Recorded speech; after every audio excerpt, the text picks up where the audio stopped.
Hola. ¡Qué pelos llevo hoy, madre mía! Y no me decís nada. ¿Qué tal? Hola. ¿Me oís? ¿Me oís bien? Sí. ¿Sí? ¿Guay? Chachi. Sí. Muy bien. Buah, qué nervios. Y si el otro día estaba nerviosa, con esta clase ya flipáis. Puede ser la más difícil de todas, ya os lo voy diciendo. Que ir conectando también altavoces mientras va viniendo todo el mundo y me vais contando qué os ha parecido. Porque había una expectación con Mesopotamia bárbara. O sea, había un montonazo de gente que estaba deseosa de ver este tema. Y bueno, me consta que es el tema de los más difíciles de todo el curso, ¿vale? Pues por la obviedad de la falta documental. O sea, básicamente hay un mare magnum ahí de culturas, de civilizaciones, periodos, territorios, loquísimo. Y, hombre, Honorato, bienvenido. Buenas. ¿Qué tal? Oye, no os oigo. A ver si es que tengo yo. Esperad, es que tengo yo. A ver, Yo, habla. es que mientras hablas me bloqueo el micro. Claro, y yo me he bloqueado el mío para no Ok. escuchar el WhatsApp, yo os he bloqueado. Y vosotros... ¿Pero la Ya cámara está. te ven aquí? No lo sé. Sí. Luego hay que desactivar el audio, ¿eh? No. ¿Qué tal? ¿Cómo estáis? Bien. Bueno, vale, ya os oigo, ya Muy os oigo. bien. A ver, es un tema complicadísimo y bueno, y antes de empezar la clase, yo quiero que me contéis si al menos os habéis hecho alguna idea, aclarado alguna cosa, os ha sorprendido, tenéis más líneas que antes, un poco contadme. Empieza, venga, seguidos. Yo llevo un cacao mental flipante. O sea, pero no cacao mental en plan de, madre mía, ahora este, sino cacao de decir, necesito un mapa mundi y colocar a cada uno en su sitio, porque es que los tengo todos desubicados. Lo tengo, tengo ese mapa, tranquila. Es que, y además, sobre todo cuando dijiste lo de que los dolmens aparecieron a la vez que la pirámide, ahí ya se me quedó en caos total y dije, vale, necesito un mapa mundi y además situarlos en plan de mapa mundi, pongamos, del 3000 al 3500. Estos son los que estaban. Del 3000, o sea, del 3000 al 3500 no, al revés, del 3500 al 3000. Del 3000 al 2500 y los que estaban, o sea, varios mapas mundis, porque llevo un cacao con las civilizaciones y las épocas que ahora mismo estoy desubicada total. Hay que hacer una especie. Sí. Hay que hacer una especie de. Cuando yo trabajaba en la construcción, como eran grandes obras, hacíamos unos espacio-tiempo en realidad. Entonces decíamos, el hormigonado y la ferralla hay que pedirlo a la vez, hay que ponerlo de tal a tal época. Esto se solapa con unas pilas que hay que poner de no sé qué, no sé cuál. O sea, se solapaba en realidad todo, claro. Es lo que dices tú además en el curso, que no empieza una cosa y termina otra, no empieza una cosa y termina otra, claro. Claro, es que justamente esta conversación la he tenido, puede ser... Marta, ¿eres tú la que haces los deberes brutales y eres de Bellas Artes? No, no eres tú. Vale, es que tengo un cacao, tengo también un cacao con vosotros, que sois un montón. Entonces, bueno, hay una alumna, una compañera que es de Bellas Artes y bueno, y se le ocurra un montón y hoy ha tenido la desfachatez de decir que ha hecho unos garabatos, ¿sabes? Y ha hecho unos bajorrelieves. Paqui, ¿sabes quién es? Sí. Sí, ¿tú sabes quién es la alumna que hace esto? Bueno, es igual. No. Bueno, da igual. Es una compañera que hoy precisamente me ha escrito un mensaje directo en plan agobiadísima, porque pretendía como encajarlo todo como en cajitas y entonces, entonces me decía algo así como... Pero entonces las pinturas del palacio de Susa, no, de Mari son las de Susa, pero entonces son sumerias, pero entonces luego son babilónicas. Y le digo, a ver, wait, un momento. Hay que tener súper claro que la historia del arte, pese a lo que todo el mundo quiere entender, y digo quiere porque sería lo más cómodo del mundo, abrir, y siempre lo digo, mis antiguos alumnos estarán hartos de escucharme, de abro la caja del siglo XVIII y me encuentro un estilo estanco con sus pintores, sus pintoras, sus artistas, y en el siglo XVIII solo se hace esto, romanticismo, por ejemplo, ¿no? Y ya cierro el XVIII, abro otro siglo nuevo, no, esto no funciona así. somos humanos y por la mañana podemos estar súper happy y por la tarde tener un día de mierda. Entonces, el arte es el reflejo directo de la humanidad y de nuestra sociedad. Y los templos, por ejemplo, el ejemplo que le he puesto a esta alumna, a esta compañera, ha sido el de la Catedral de Santiago de Compostela. Esa catedral comenzó siendo protorrománica y después fue evolucionando y le fueron poniendo añadidos a lo largo de los siglos, porque de repente no hay dinero, o de repente se destruye porque hay una guerra, o de repente se estanca porque no hay fondos, o de repente se queda pequeña y hay que meterle un añadido. Y entonces, claro, la construcción se va dilatando en el tiempo y llegamos al barroco y hemos pasado por una serie de estilos, una serie de siglos, y entonces la Catedral de Santiago, por deciros un ejemplo, pero vamos, la Catedral de Notre Dame es otro ejemplo básico de en donde catalogamos algo que se ha estado construyendo a lo largo de 4 siglos. Es el primer periodo cuando se pone la primera piedra, es cuando se acaba, es cuando se hace más construcción. Al final pertenece a todo, ¿no? O sea, ¿quién no ha cambiado de estilo personal? O sea, yo de adolescente era chándal metalera, por ejemplo, ¿no? Y luego he tenido una época que he sido super mami de moño y leggings y ahora voy más kitty. O sea, todo el mundo va cambiando un poco de estilo, pues imaginaos en un periodo en el que encima los artistas viajan, hay influencias, de repente una ciudad coge apogeo y como que pone de moda algo. Hay gente que en cambio es súper hermética, como vamos a ver a partir de mañana con Egipto. Egipto es algo totalmente único, ¿no? O sea, 5.000 años de lo mismo. Es una cosa extremadamente extraña. Sin embargo, Mesopotamia sí que se parece un poquito más al caos que es un humano, que es que empezamos pequeños y empezamos a crecer y entonces empezamos a evolucionar y demás. No os preocupéis porque en el momento en el que se da ese salto mental de no hay un siglo o un país concreto con un estilo concreto y abres esa mente y comprendes que incluso hay artistas que a lo largo de su vida empiezan con un estilo determinado y lo van evolucionando y acaban siendo otra cosa totalmente distinta, la cosa es mucho más fácil, mucho más fluida. Entonces, claro, entiendo que al principio estéis como agobiados de ¿pero por qué tanto lío? Pues porque pretendemos inconscientemente hacer un 2 más 2 son 4, ¿vale? Y esto en historia del arte es imposible, es imposible. Y como muy buen ejemplo que ha puesto Vittorio, que es el hecho de, efectivamente, ¿no? En una casa, en la construcción de una casa, se tienen que ir haciendo varias cosas a la vez, porque si no, de alguna manera, al final la casa no se termina construyendo nunca. Pero aún así, esa construcción que va siendo en varias partes sucedáneas, a la vez también tiene un periodo de tiempo. Y ese periodo de tiempo, ¿cuándo está construida la casa? ¿Cuando se pone la primera piedra o cuando se entrega la llave? ¿No? Esa es la idea. Entonces, esta es un poco como que hay que derribar todo eso, ¿vale? A ver si ahora consigo que lo entendamos. Además, el añadido de dificultad, que por eso yo a Mesopotamia le tengo mucho miedo porque es muy complicado de explicar por esto precisamente, pero también por otro lado me gusta mucho explicarla porque es la gran desconocida, es esa que siempre se olvida la gente, es esa civilización, la gran cuna de la civilización, que todo el mundo se olvida y todo el mundo siempre se queda en Grecia, en la fastuosa Grecia, o se va directamente a Egipto, ¿vale? Egipto es un caso único y Grecia es otro caso único, ¿vale? En medio hay todas esas civilizaciones que han sido mal estudiadas o poco estudiadas, o que son pues eso que no es el centro de la atención de todo el mundo y que a lo mejor son bastante más interesantes. Lo que pasa es que añadido está la situación geográfica desde que el mundo es mundo de la pobre Mesopotamia, porque es que Mesopotamia hoy es la actual Irak. ¿Quién es el guapo que se va a Irak con un pincelito a un yacimiento arqueológico y a ver lo que queda? Además, añadido, como habéis visto, todo es adobe, todo es barro prensado. Entonces, claro, eso ante las inclemencias del tiempo se diluye. Y donde esté Egipto, que está a unos kilometrillos al lado, todo en piedra y todo bien conservado, sin tantísima guerra tan conflictiva y tan violenta con talibanes y demás, pues todo el mundo se va a ir a Egipto o todo el mundo se va a ir a Grecia, que está bastante más cerca y el mármol siempre nos ha llamado mucho la atención. Dicho esto, vamos a ver si empiezo y os pongo un poquito de orden, ¿vale? Porque la clase, pues voy a intentar que sea lo menos densa posible. Dime, Mireia. Hola, no quería saludar que he llegado.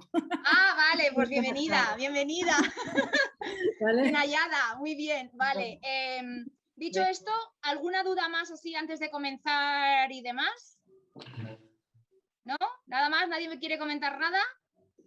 Vale, pues entonces vamos al lío, ¿vale? A ver qué tal se me da esta clase. De verdad, esta clase como es tan compleja, todas las dudas que os surjan, hacerlas, preguntarlas en el momento, encendéis el micro y preguntáis. También voy a poner el chat, a ver si me acuerdo hoy de ponerlo también y intentar estar a todo. Intentaré resolver todas vuestras dudas, pero os aseguro que yo también tengo bastante cacao, tengo como ciertas ideas para intentar guiaros, pero realmente es el periodo que más desconozco, pero porque tela, o sea, es como irte a una sala a ciegas, ¿vale? Bueno, pues empezamos. A ver, compartir pantalla. Y nos vamos aquí.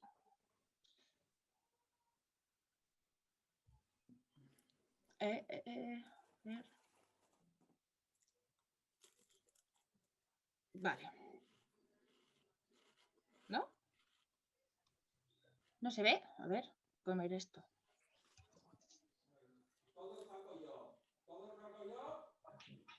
Si no vais a preguntarme nada, de momento apagar el micro, ¿vale? A ver. Ay, ¿cómo era? Modo lectura, esto, no, modo pantalla completa. Ah, vale. Vale, así, perfecto. Mira, ven. Apagármelo el micro, porfa.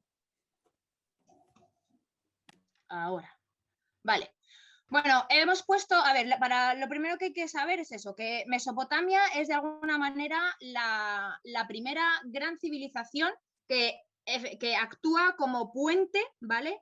Entre la prehistoria más remota que estuvimos viendo la semana pasada con todas las grandes civilizaciones que vamos a ver a partir de la siguiente semana, que es Grecia y Roma, ¿vale? Entre estos dos momentos en los que eso es la prehistoria y después ya una civilización más bien como la conocemos hoy en día, obviamente salvando las distancias, me estoy refiriendo a organización social, organización política, organización legislativa, comercial y demás, que es Grecia y Roma. En medio están estos dos pedazos de bloques enormes que son, por un lado, Egipto y por otro, Mesopotamia. Parece que surgen de alguna manera los dos a la vez. Entonces, más o menos, nadie se pone de acuerdo cuál fue antes. Obviamente, los que sean pro Egipto siempre van a pensar que Egipto fue antes y los de que son pro Mesopotamia van a pensar que Mesopotamia fue antes. Parece ser que Mesopotamia gana por los pelos. Porque los sumerios fueron la pera limonera, como habéis estado viendo, y parece ser que fueron los primeros en inventar la escritura en algún momento de aproximadamente el año 3500 antes de Cristo, que como ya sabéis, y os he dicho, por favor que sea la única fecha al menos que os metáis en la cocotera, que es cuando acaba la prehistoria y cuando empieza la historia. Al margen de todo eso, ya cualquier fecha puede bailarnos, pero el 3500 hay que aprendérsela.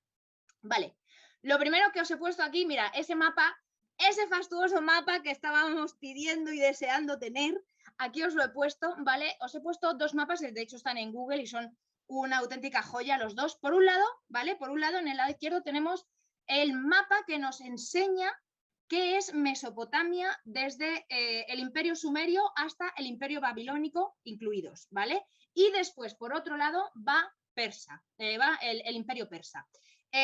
¿Por qué? Pues porque el Imperio Persa parece que es una mega evolución, una super evolución rollo Pokémon, pero a lo bestia, ¿vale? Entonces, vamos a ir por partes. Lo primero que hay que entender es que, me voy a poner aquí mis apuntillos para que veáis, y yo también tengo mis apuntes, no os vayáis a pensar, porque es que es complicada de verdad esta clase. Vale, entonces, lo primero que hay que tener es que Mesopotamia, antes de nada, hace alusión. El término mesos, o sea, Mesopotamia significa mesos, que es en medio, y o la mitad, o entre, también significa, y potamos, que es ríos. Entonces, importantísimo tenemos aquí, ¿veis el ratón a todo esto? ¿Veis el ratón? Que voy a poner el chat por aquí. Vale. ¿Veis el ratón? Sí, ¿no? Vale, pues por aquí veis que hay un río que es el Éufrates y un poquito más al norte está el Tigris. Todo esto se llama el Valle del Indo, ¿vale? Entonces, en esta zona de aquí, está justo en un valle entre dos ríos, pues parece ser que, aunque nos parezca una locura, resulta que es una zona súper fértil, ¿vale? Y además con un clima templado, mitad mediterráneo, ¿vale? Que está entre dos mares, es un clima bastante estable en líneas generales, súper fértil porque tiene bastante irrigación, lejos de lo que pueda parecer. Y además es un lugar de paso, al final está en medio entre lo que podemos partir, lo que es Oriente de Occidente. Entonces es un lugar de paso de comercio, de paso de culturas. Entonces, en todo este el medio, el imperio de estas primeras culturas o poblados que se empiezan a establecer, pensemos en prehistoria, ¿vale? Estamos en prehistoria y de repente la gente empieza a agruparse en grandes clanes y familias, aprenden a dominar lo que es la agricultura y la ganadería y entonces empiezan a asentarse, a hacer asentamientos cada vez durante más periodos de tiempo mucho más largos y más estables y empiezan a hacer construcciones. ¿Qué es lo que pasa? Que llegamos más o menos alrededor del año 2500 a.C. y nos encontramos con que esta zona roja de aquí, que es el Imperio Sumerio, es la primera civilización así como grande y estable y organizada que surge, ¿vale? Entonces, el tema de Mesopotamia, cuando hablamos de Mesopotamia, como decía antes, abarca lo que es un periodo, ¿vale? Abarca un periodo, cuando dices Mesopotamia, abarca un periodo gigante que oscila entre el año 5000 y 3000 a.C. hasta el 500, ahí es nada, porque incluso la gente no se pone de acuerdo, y luego también abarca lo que es el territorio, que es todo este grandísimo territorio que es el Valle del Indo, ¿vale? Entre los ríos Tigris y Éufrates. Y además, dependiendo del periodo en el que nos encontremos, como podéis ver, es o más grande o más pequeño. Esto, a su vez, lo que está implicando es que abarca a 4 grandes imperios que se suceden uno detrás de otro y que a la vez se van expandiendo. Es decir, que primero empiezan los sumerios en este pequeño territorio, ¿vale? Asentándose como una gran civilización, como un gran imperio, después son invadidos por los acadios, que no solamente los invaden, sino que además expanden el territorio por toda la zona verde oscura. A su vez, más tarde llegan los babilonios, que cogen todo este periodo de aquí, y luego están los asirios, ¿vale? Que cogen todavía más territorio. Y por último llegan los persas, que fijaos hasta dónde se les va el territorio a los persas, ¿vale? Llegan hasta Egipto, llegan a Libia, se suben hasta Grecia, o sea, bueno, los persas la lían parda, ¿vale? Pero empiezan en un primer momento en este periodo de aquí. En el mapa de al lado del Imperio Persa podéis ver como en tan solo 4 años, 4 siglos, abarcan una cantidad de reinos sucesivos que van conquistando cada vez más, ¿vale? Parece que se echan una competición a ver quién conquista más. Entonces, dentro de esto, hay que tener claro que cuando hablamos de Mesopotamia estamos hablando de un periodo muy extenso y de un territorio muy extenso. Y además no es estanco, no está cerrado. Es decir, que cuando hablamos de este mismo periodo con la palabra Egipto, sí que estamos prácticamente en un pueblo, una cultura hermética, que no cambia y no se deja invadir por nadie ni nada. Sin embargo, Mesopotamia es una amalgama de pueblos, y estamos hablando de sumerios, acadios, babilonios y asirios y persas, que son como los más poderosos o los más llamativos. Sin embargo, aquí hay una amalgama de pueblos pequeñitos que se dejan, que se quedan sumisos bajo estos grandes imperios y se habla muchísimas lenguas, hay muchísimas culturas, hay, pues eso, una locura de civilizaciones ahí metidas, ¿vale? Entonces, ¿los mapas os han esclarecido algo? ¿Sí? ¿Nos ha quedado claro más o menos? Vale. Después, quiero que tengamos en cuenta la premisa fundamental que el mapa de la izquierda tenemos lo que es Mesopotamia en la Edad Antigua, ¿vale? En los periodos en los que estamos hablando de Mesopotamia como tal, que hoy en día es el mapa de al lado, que es Irak, ¿vale? Y vemos que está rodeado de Irán, de Siria, de Jordania, de Arabia Saudí, de Kuwait. O sea, ¿cuántas guerras no hay en esa zona? ¿Y desde cuándo? O sea, ¿desde cuándo este periodo, este territorio está en paz? Que alguien me lo diga si alguien sabe algún momento en el que esta gente ha estado de buen rollo. Entonces, que aquí se geste la cuna de la civilización, pues esto ha implicado que un poco como el problema que le pasa, por ejemplo, a la Ciudad de México o a Roma, que son ciudades construidas encima de ciudades destruidas, ¿no? ¿Me explico? Entonces, claro, los datos con los que los historiadores trabajamos, pues aquí es que son nimios, raquíticos, en ruinas, borrosos y confusos, porque encima es eso, son destrucción de una civilización encima de otra, encima de otra, encima de otra, en un momento en el que no ha habido casi ni un instante de paz para que los pobres arqueólogos vayan allí a descubrir nada. Entonces, partiendo de esta base de un territorio amplísimo, repleta de miles de culturas, todas entremezcladas, de alguna manera que unas se comen a otras, se destruyen, no sé qué, siempre en guerra, los restos que nos han quedado son nimios, son raquíticos, pues pensar entonces que intentar entender algo en Mesopotamia es toda una hazaña, ¿eh? Así que con que nos quede claro que los 4 conceptos, vamos que nos matamos, ¿eh? Vale, entonces, estas premisas es eso, es la cuna de la civilización, tenemos que tener súper en cuenta que es una amalgama eso, de pueblos y culturas que se conquistan y se destruyen unas a otras, porque claro, cuando llegan, por ejemplo, están los sumerios y llegan los acadios, destruyen Sumeria para poderla conquistar, pero luego pretenden vivir ahí encima. Entonces lo que se dedican al final es todo su imperio es prácticamente a reconstruir lo que habían destruido previamente para poderlos invadir. Y así constantemente están las 5 civilizaciones una encima de otra. A su vez trayendo culturas externas porque van ampliando territorio, entonces van cogiendo las culturas que ya estaban asentadas y además siempre hay mercenarios y siempre hay pueblos que se utilizan como esclavos que a su vez traen sus propias culturas, entonces es un pastiche monumental, ¿vale? Entonces ahí simplemente con que cuando investigáis en internet seguramente os hayáis encontrado con que es casi imposible discernir si algo es acadio, si algo es asirio, porque tienen características comunes súper similares. Entonces, con el tener la zona esa, ala bricolaje de actual Irak, tiene un nombre muy curioso. Anda, que, ¿cómo estáis, eh?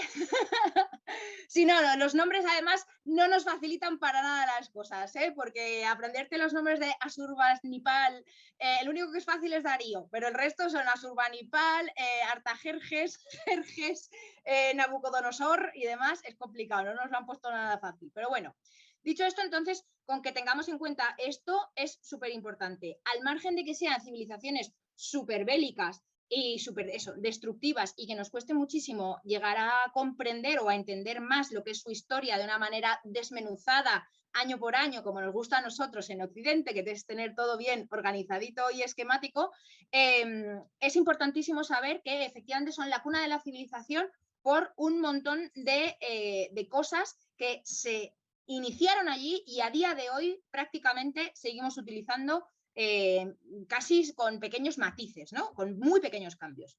También hay que tener en cuenta que, aparte de eso, de la amalgama, la destrucción y demás, tenemos eso, un desconocimiento fundamental por la falta de estudio, por la que hay una destrucción, la falta de estudio, ya os he dicho, a ver quién es el guapo que se va allí a estudiar nada, y después porque en contraposición siempre estuvo Egipto. Egipto también tiene una antigüedad más o menos similar, sin embargo, de alguna manera es mucho más cómoda de estudiar porque está envasada al vacío, por decirlo de alguna manera. Está su querido desierto que lo ha envasado todo al vacío y lo ha mantenido como está. Sí que es verdad que hay que descubrir dónde están las cosas.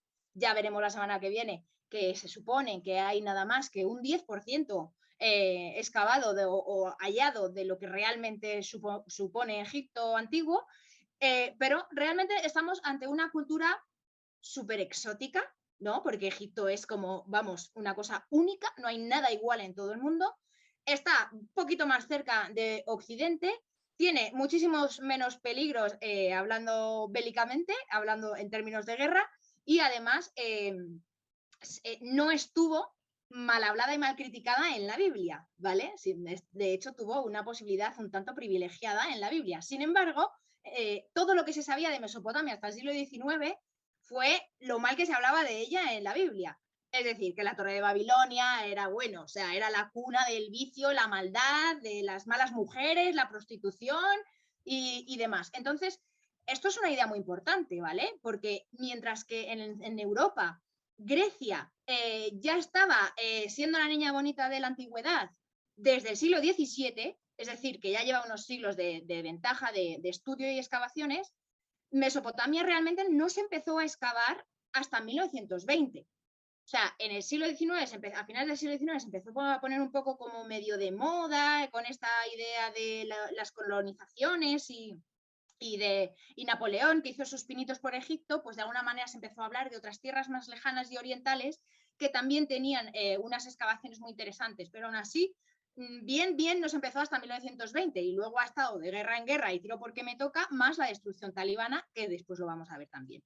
Entonces, claro, vamos a pensar que es que la pobrecita Mesopotamia ha estado siempre en una posición horripilante al lado de la exuberante hermana melliza que es Egipto, ¿no? Entonces, que se ha llevado siempre todas las atenciones. Dicho esto, también pasamos a los conceptos.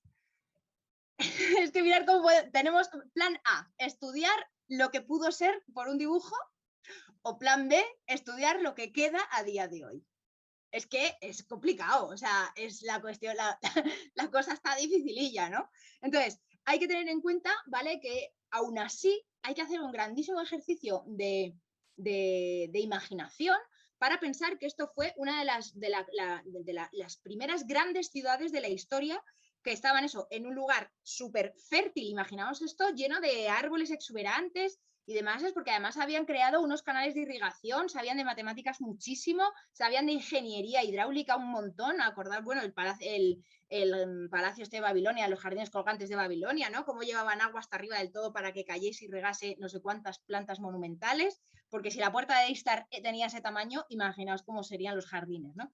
Entonces, hay que hacer un ejercicio tremendo y decir, bueno, pues o pensamos en un dibujo supuesto o nos quedamos con las ruinas que encima no se pueden prácticamente visitar y cada año están más deterioradas. Pero lo que es muy importante es pensar que aquí es cuando empezaron las primeras planificaciones territoriales, es decir, estos primeros asentamientos primitivos se empezaron a asentar, dominaban la agricultura y la ganadería y empezaron a construir sus ciudades y aglutinarse alrededor de un centro urbano planificado previamente. Aquí podemos ver en esta imagen de aquí, en la fotografía, que hay gente, mirad qué pequeña es la gente. O sea, aquí ya se ve que hay calles y casas organizadas y se van todas organizando en torno a una grandísima construcción que en un primer momento en Sumeria fueron los zigurats que vamos a ver después. Los zigurats que además, bueno, pues luego lo vemos, no me voy a adelantar. Entonces, todas las casas y todos el centro neurálgico de la ciudad estaba colonizado por el zigurat y en base a él se organizaban todas las calles y las casas de los demás, además con una planimetría muy bien pensada en plan de, pues además en escala social, o sea, los ricos a un lado, los pobres a otro, la zona comercial en otro lado y la zona de los muertos, que también los sacaban fuera porque tenían claro pues eso, la transmisión de enfermedades y todo este tipo de cosas. Entonces, ya estaban súper bien organizados. Además, no solamente estaban organizados de una manera civil y social, sino que además también tenían una administración, tenían súper clara cómo era la administración y gracias a esa necesidad que habíamos visto ya en prehistoria de esos excedentes de producción, esa necesidad de organizar, los sumerios en concreto se dieron cuenta que necesitaban inventar algo, ¿vale? Y conceptualmente hablando, fueron llegando a los símbolos, ¿vale? A esa abstracción que habíamos visto al final de la prehistoria, inventando la escritura. Necesitaron inventar la escritura para organizarse, o sea, eso que hemos estado hablando siempre de el caos natural con ese orden artificial humano, y de ahí un poco nos aboca a necesitar crear las ciudades y la humanidad civilizada de alguna manera. Entonces, comienzan, parece ser que son los primeros en hacer escritura, habéis visto que es una escritura cuneiforme, una escritura súper complicada que se hace con un palito haciendo hendiduras en distintas posiciones en tablillas de arcilla y realmente esto lo que les llevó es a tener un primer sistema de escritura y además también un primer sistema de contabilidad. Además, no solo eso, sino también hacían sus primeros catastros y también obviamente crearon las unidades de medida. O sea, a día de hoy prácticamente todo esto nos suena en nuestra civilización normal. Pues aquí es donde se inventa. Es muy importante saber que lo que os había comentado en los stories, que los sumerios tenían clarísimo que lo que no se nombraba no existía, que es esta premisa que está ahora tan de moda con el tema de las mujeres y las artistas, ¿no? De hay que nombrar a las mujeres artistas para que la gente sepa que existan. Pues esto ya lo habían inventado los sumerios y de hecho las primeras excavaciones arqueológicas lo que sobre todo se encontraban eran tablillas y tablillas y tablillas de arcilla con miles de listas, simplemente listas, no había textos de narrativos de una novela ni contar historias, no, aquí lo que se encontraban eran listas de tipos de flores, de tipos de animales, de enumeración de, por ejemplo, las construcciones. A la hora de construir no se nombraba un arquitecto con su equipo de obreros, sino se sabía quién era el arquitecto principal porque era el que enumeraba la lista de los materiales que se necesitaban para construir una casa.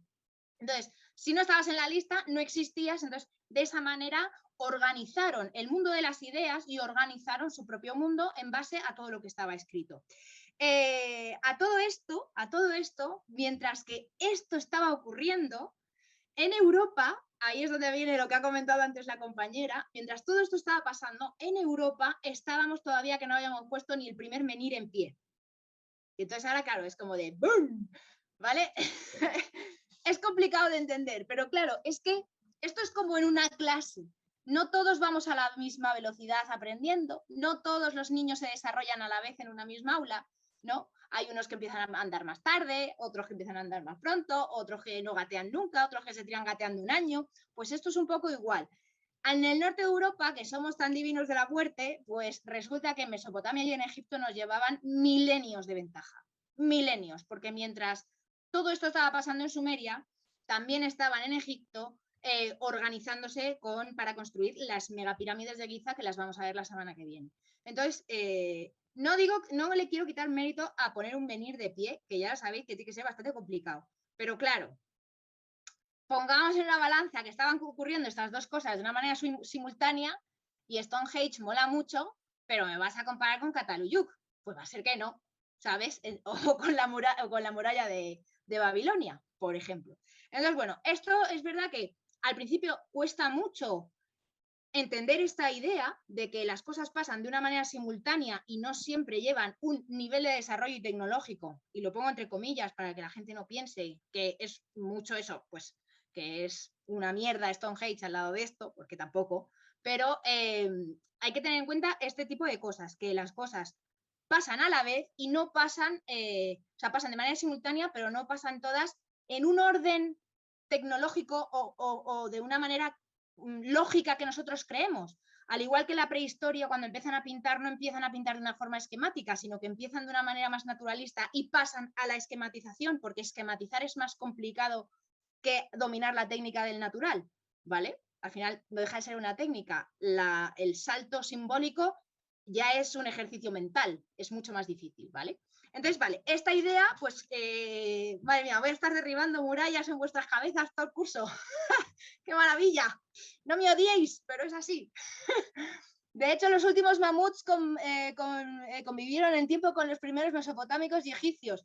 Pues eso parece, y de hecho hay una película, ay, ¿cómo se llama? Seguro que Norato lo sabe porque, vamos, es el alumno aventajado por excelencia. Seguro que lo sabe. Hay una película en la que salen como una especie como de neandertales, que tampoco son neandertales, y que llegan de repente a Egipto y se encuentran con la construcción de las pirámides y los mamuts se están ayudando a subir los sillares de piedra.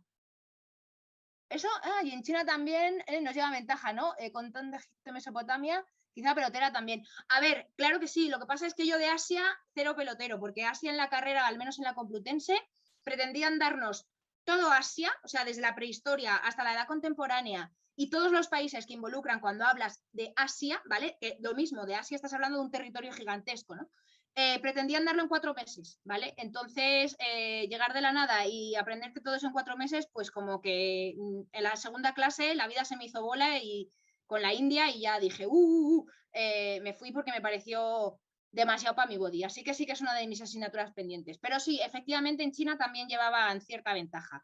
Aún así, la peli es 10.000, eso es. Gracias, Chris. 10.000 antes de Cristo, se entiende, ¿no?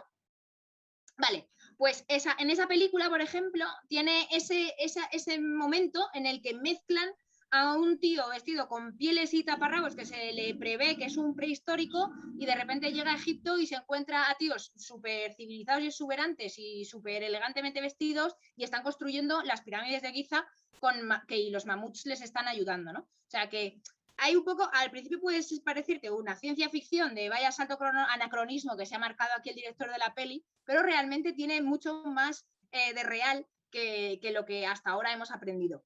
De hecho, pasa también, por ejemplo, ejemplo tonto de estos de los míos, con el tema de los dinosaurios, ¿no? Ahora parece que tenían plumas de colores y se parecían más a gallinas gigantes que a lo que nos ha contado Parque Jurásico, pese a lo chulísima de la película, ¿no? Entonces, bueno, esto es lo que hay que tener en cuenta. Vale.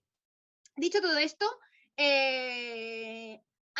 quedaos en cuenta que eran 4 grandes imperios que son sucesivos de alguna manera, que se van expandiendo y que derivan en un quinto, ¿vale? Que ya no se considera del todo Mesopotamia porque es como la consecuencia final, pero es al final Persia es tan grande, tan inconmensurable, que al final obviamente termina siendo un ente independiente, ¿vale? O sea que normalmente hay gente que me dice, pero Persia no es Mesopotamia, ya, pero va, o sea, es consecuencia directa de, ¿vale? Bueno, dicho esto, vamos a pasar a la arquitectura, que de alguna manera, pues básicamente vamos a intentar hacernos una idea de, sobre todo de la idea que tuvieron ellos, valga la redundancia, de cómo se construían las ciudades. En un primer momento, obviamente, lo que nos queda es poquísimo, porque, claro, no construían con piedra, lo que les sobraba cascoporro era barro, y entonces fueron los primeros en utilizar los ladrillos de adobe, que al final es eso, es una masa de barro con paja metida para darle un poco de cuerpo, son ladrillos secados al sol, y solamente las grandes construcciones son las que se les ponía una película de vidrio, se llaman ladrillos vitrificados, que son estos tan preciosos que hemos visto en la puerta de Istar, por ejemplo, que están en este dibujo aquí abajo. Apilando ladrillito, pues se les fue la olla y construyeron estas ciudades gigantescas. Obviamente, por esa naturaleza bélica que tenían, se construían las murallas gigantescas, o sea, me río yo de los castillos de la península ibérica, o sea, esto es una locura. También es verdad que tenían territorio a mansalva, pues se podían permitir construir unas murallas gigantescas. Y en medio, como veis, está perfectamente este dibujo.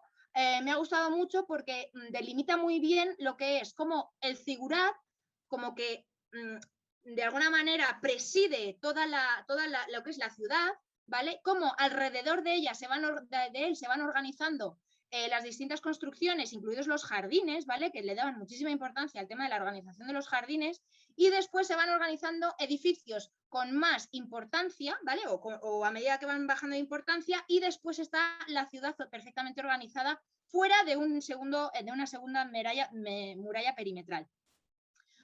Para que veáis que seguramente se pasarían el día recibiendo ataques de otros pueblos constantemente. O sea, que esto no es como Egipto, que cualquiera es el guapo, que se atraviesa el desierto para llegar a... O sea, es que Egipto realmente tenía su propia muralla defensiva natural, que eran, pues eso, los larguísimos desiertos que tiene a los lados.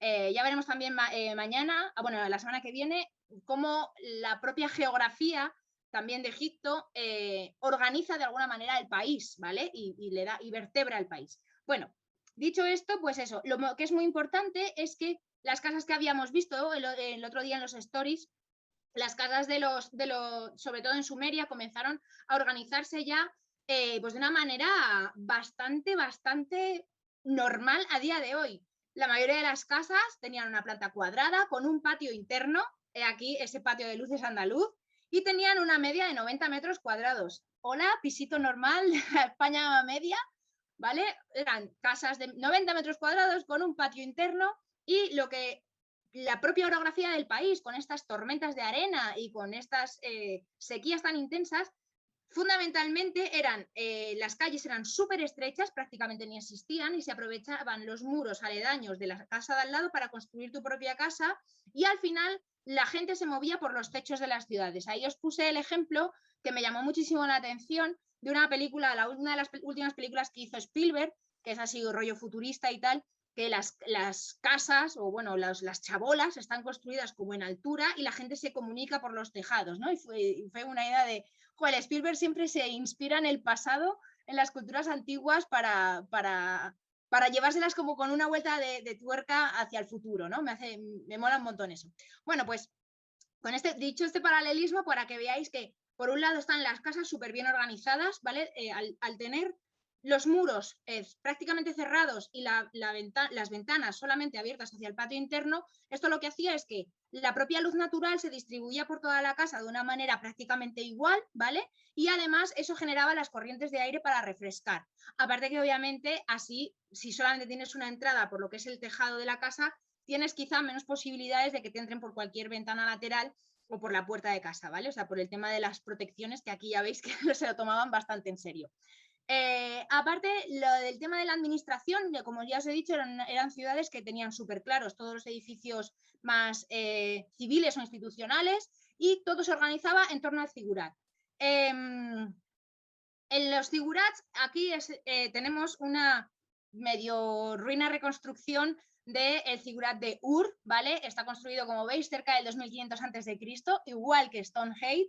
Entonces, bueno, juzgad vosotros, ¿qué es más complicado arquitectónicamente hablando? ¿Construir un zigurat o levantar Stonehenge? No lo sé, yo no soy arquitecta, así que no tengo ni idea, pero esta es lo que se dedicaron a hacer ladrillito a ladrillito.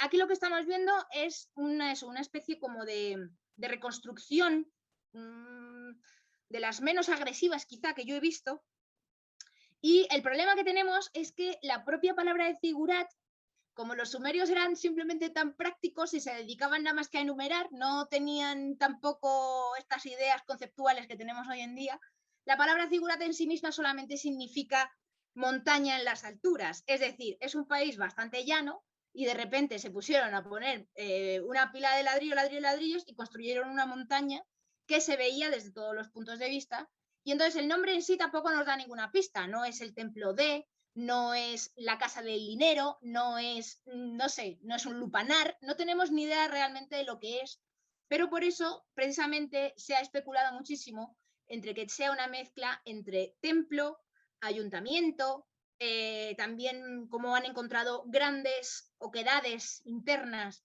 como si fuesen graneros, ¿no? De alguna manera almacenes. Entonces se ha pensado que podía tener esa media función entre lo divino y la organización civil. No sé, ya me molaría a mí tener un ayuntamiento así de poderoso. Bueno, en principio el zigurat se basa en eso, varias plataformas, ¿vale? Unas encima de otras. Obviamente aquí se puede intuir que faltan varios pisos del zigurat, que al final, visto desde lo lejos, parece una pirámide, pero efectivamente es como una pirámide escalonada, como la que vamos a ver en Egipto la semana que viene. Y en un principio, pues se ascendía por las escalinatas y arriba del todo era donde se suponía que habitaba el dios. Normalmente se le destinaba a un dios en concreto, generalmente era el dios del cielo, que dependiendo en qué ciudad nos encontremos, en qué punto de Mesopotamia estemos, se le dedicaba a un dios distinto. Yo he oído 200.000 nombres de Mesopotamia y además tenemos un serio problema con Mesopotamia y con mi amigo Zacarías Sitchin, creo que se llama, que es un señor que se dedicó en los años 80 a traducir pues todos los textos sagrados de Babilonia y Sumeria, y el caso es que hizo ahí un popurrí en el que de alguna manera se mezcla con las teorías conspiranoicas de los Anunnakis y no sé qué, y esto todavía, por si fuera poco, por si tuviésemos poco con la destrucción de material y con los talibanes, pues llegan las teorías conspiranoicas y nos complica todo un poquito más. Por eso os digo que si empezáis a buscar las traducciones del libro de Enlil y todo eso, os va a estallar la cabeza porque de repente os van a aparecer alienígenas, entonces va a ser todavía mucho más difícil. El inventario tenía que ser una locura, desde por aquí, Javier. Ríete de las marcas de los canteros medievales. No, desde luego, o sea, además encima pensar que las tablillas sumerias tampoco podían ser muy grandes, o sea, que realmente eran como una especie como de pan de hogaza, que tampoco son demasiado grandes, entonces apilar todo eso que ocupaba una jarta, o sea, tenía que ser impresionante, ¿no? Y luego además el tipo de escritura yo no tengo ni idea cómo se traduce, de hecho en la carrera solo dimos jeroglífico, pero no dimos cuneiforme, y entiendo que cada cuña es posible que abarquen términos muy grandes, porque si no es que sería totalmente absurdo utilizar un espacio muy pequeño para delimitar palabras muy pequeñas también, ¿no? Entonces, bueno, aquí en teoría cada ciudad-estado tenía su dios. Sí, algo así, y de hecho además eso, eran politeístas, había varios dioses, y el tema de la religión sumeria, yo la verdad es que ahí no os puedo ayudar en nada. Lo que sí que os puedo decir es que de alguna manera nuestra querida religión cristiana, le pese a quien le pese, es heredera directa de esta religión y de la egipcia, y de hecho, bueno, y de unas cuantas más, y de la griega y tal, pero lo que hace es una especie como de pastiche que al final lo que hace es una limpieza, una depuración de dioses, y un poco se organiza entre su triada y los santos y las santas, ¿no? Pero realmente al final prácticamente es lo mismo. Creo que lo visteis con la diosa Istar, que vimos que era una diosa de la fertilidad, diosa del amor, diosa de la belleza. O sea, vamos a ver, esto nos suena a Afrodita, nos suena después a la Virgen María y demás, ¿no? Y a Isis en Egipto. Entonces, bueno, de alguna manera, tanto en Egipto como en Mesopotamia surgen unas religiones politeístas, porque claro, cuando no se saben el porqué de las cosas, siempre lo más fácil es decir, pues esto lo hace un dios o una diosa. Y entonces, claro, como hay ya veremos en Egipto, que hay un dios prácticamente por cada cosa que existe en la tierra, ¿sabes? O sea, hay un dios de la escritura, hay un dios del cielo, de las plantas, de los hipopótamos, hay dioses para todo. Pues en Mesopotamia supongo que iría un poco más por lo mismo, y además, sobre todo muy relacionado con el tema de los cielos. Volvemos a mencionar, recordar que, que desde la prehistoria, pues eso, no hay una contaminación lumínica bestial, y entonces el cielo se observaba muchísimo más, y se conocían muchísimas más cosas a nivel estelar de lo que podemos saber hoy si no trabajas en la NASA. Los principales dioses lo relacionaban con los planetas, pero luego dentro de cada ciudad sí que estaba su dios nacional. Entonces, cuando tú conquistabas una ciudad, era porque el dios de esa ciudad se había pasado a tu bando y había permitido que conquistases a la ciudad del nuevo dios. Ajá, o sea, ¿que te has leído a Zacarías Sitchin o qué? No, es que yo estudié historia de las religiones en su momento, entonces, y me encanta Mesopotamia. Ah, vale. Es cómo funciona lo que decías tú, lo de la Biblia, ¿no? Cuando un dios, o sea, cuando yo qué sé, cuando los judíos son abandonados por su dios, es porque son vencidos. O sea, los dioses nunca pueden ser derrotados, dejan que su pueblo sea vencido o ayudan a su pueblo a vencer al otro, ¿no? Ajá. Funciona un poco así. Vale, y además es verdad que en Sumeria, bueno, en Sumeria y en Acadia, sobre todo, cada vez que representan a un rey, siempre está vinculado con un dios, y además siempre tienen como su planeta por encima, ¿no? Que es como ese vínculo con lo celeste. Es un poco como, pues eso, ¿no? Pues es que las monedas de cuando yo era pequeña decían que Franco había sido caudillo por la gracia de Dios. Pues lo mismo, o sea, es que todo al final se repite. Bueno, mi profesora de historia decía que era porque Dios es muy gracioso, pero bueno, al margen de eso. Es siempre ese vínculo de que al final los reyes están donde están por derecho divino, ¿no? Que es lo que se suele comentar, y aquí directamente se vinculaban con un dios, y efectivamente en Egipto también vamos a ver esta relación. Luego es cierto que, aparte del abandono del dios a su pueblo, también está efectivamente el hecho de que cuando un gran imperio invade otros, de alguna manera se hace un sincretismo, ¿no? Se dice así, un sincretismo de dioses, en plan de, pero si tú te he conquistado y tú tienes un dios del sol, yo tengo otro dios del sol, ¿cuántos dioses del sol vamos a ver? Vamos a tener, pues, que tener uno es suficiente. Entonces, de alguna manera se hace una depuración, se limpian, y muchos desaparecen, pero otros también se mezclan. Y esto lo vamos a ver muy bien en Grecia, que hay, sobre todo, por ejemplo, es el caso de Artemisia, ¿vale? Que es un caso paradigmático porque es una diosa que termina aglutinando un chorro de cosas, que si la juventud, los partos, la luna, la noche, yo qué sé, ¿cómo se dice esto? La virginidad, un montón de cosas, porque al final se parece mucho a otras diosas antiguas, y entonces terminan haciendo una aglutinación en una sola. Y esto pasa muchísimo. Y claro, esto sí, a su vez, complica mogollón las cosas. Por si acaso no teníamos suficiente, se complica mogollón. Vale. Por aquí comentan la diosa CaixaBank ha conquistado a la diosa Bankia. Pues sí, parece que sí. Y una duda Bueno, que tengo yo, sí, dime. no se cuestiona la idea de que en vez de un dios sea, o sea, todos esos nombres de que cada ciudad tenía el suyo, a lo mejor era el alcalde. Que no sé, No, o sea, si a ver, cada ciudad tenía uno. normalmente no se hacían un cuestionamiento como hacemos nosotros hoy en día de que todos somos iguales ante la ley y todo ese tipo de cosas. La gente normalmente, a ver, hay que hacer un terrible ejercicio de empatía y no hay que mirar el pasado con los ojos del presente, ¿vale? La gente del pasado no se cuestionaba este tipo de cosas, creían en sus dioses a pie juntillas, eran lo máximo y entonces pensemos el trabajazo de tantísima gente, como hablamos la semana pasada, de cuánta gente se tuvo que coordinar para poner en pie estos pedruscos gigantescos, ¿no? Para hacer una arquitectura megalítica. ¿Qué les movía por dentro? ¿Qué les hizo ponerse de acuerdo y unirse? Pues siempre tiene que ser algo superior a ellos, algo que realmente les convenza echar su día en mover piedras y no estar tumbado en el río, ¿no? O sea... Además, la diferencia entre las dos civilizaciones es que las inundaciones en Egipto eran como más estables y en Mesopotamia a veces había muchísimas inundaciones, era mucho más inestable la crecida del río. Entonces, la cultura mesopotámica siempre es como más con ese miedo, ¿no? Con ese miedo a que lo que hay pueda desaparecer. Entonces, la mayoría de los campesinos acaban poniéndose al servicio de quienes controlan los calendarios, de quienes pueden predecir, estudiando los cielos, cuándo va a llegar la época de cosechas, la época de cultivos y, que en este caso son los sacerdotes, pero también de aquellos reyes que con la acumulación del grano en esos graneros que son los tigurats, mezcla de granero, mezcla de templo, les aseguran el sustento cuando aunque llegue, haya una crecida. Cuando llegue el mal tiempo. Entonces al final hay que respetar, o sea, lo que dice Sara, no hay que empatizar mucho con esta gente porque, claro, nosotros tenemos la vida muy fácil comparada con ellos. Ellos necesitan de alguna forma agarrarse a aquellas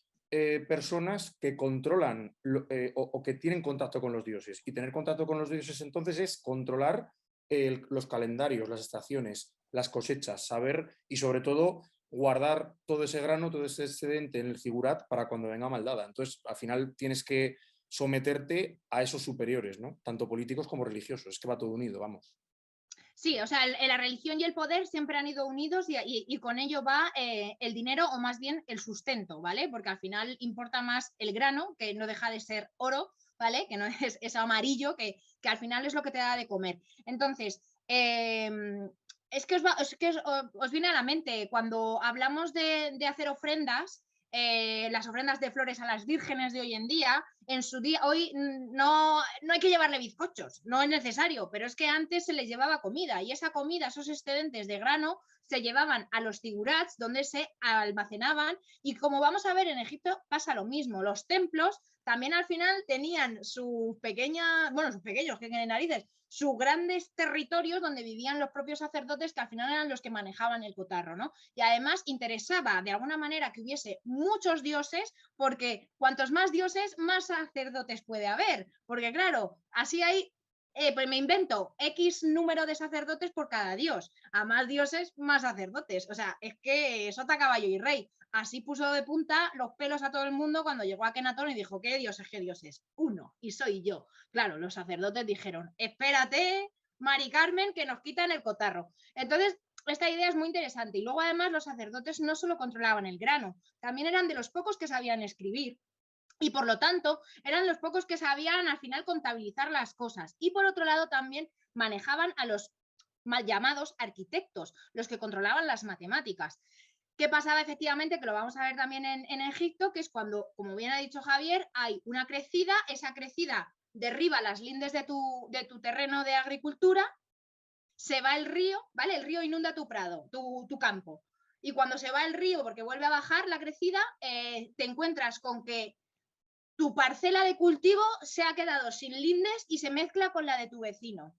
¿Dónde ponemos los límites? Pues ahí es donde está la gente que sabe escribir y de matemáticas para volver a trazar de alguna manera las fronteras de tu terreno y el de tu vecino. Todo este tipo de cosas parecen, o sea, no nos paramos a pensarlas, pero al final son la vida cotidiana, ¿no? Y la necesidad de tener un sustento lo que provoca que las sociedades se organicen y hagan los inventos necesarios para poderlo tener todo más o menos bajo control. Es la idea esta que os estoy contando todo el rato, el caos contra el orden. Al final, quien más orden puede proporcionar, y lo entrecomillo muchísimo porque aquí nadie controla nada, pero quien más orden puede proporcionar al pueblo, más seguridad le da y por lo tanto gobierna más.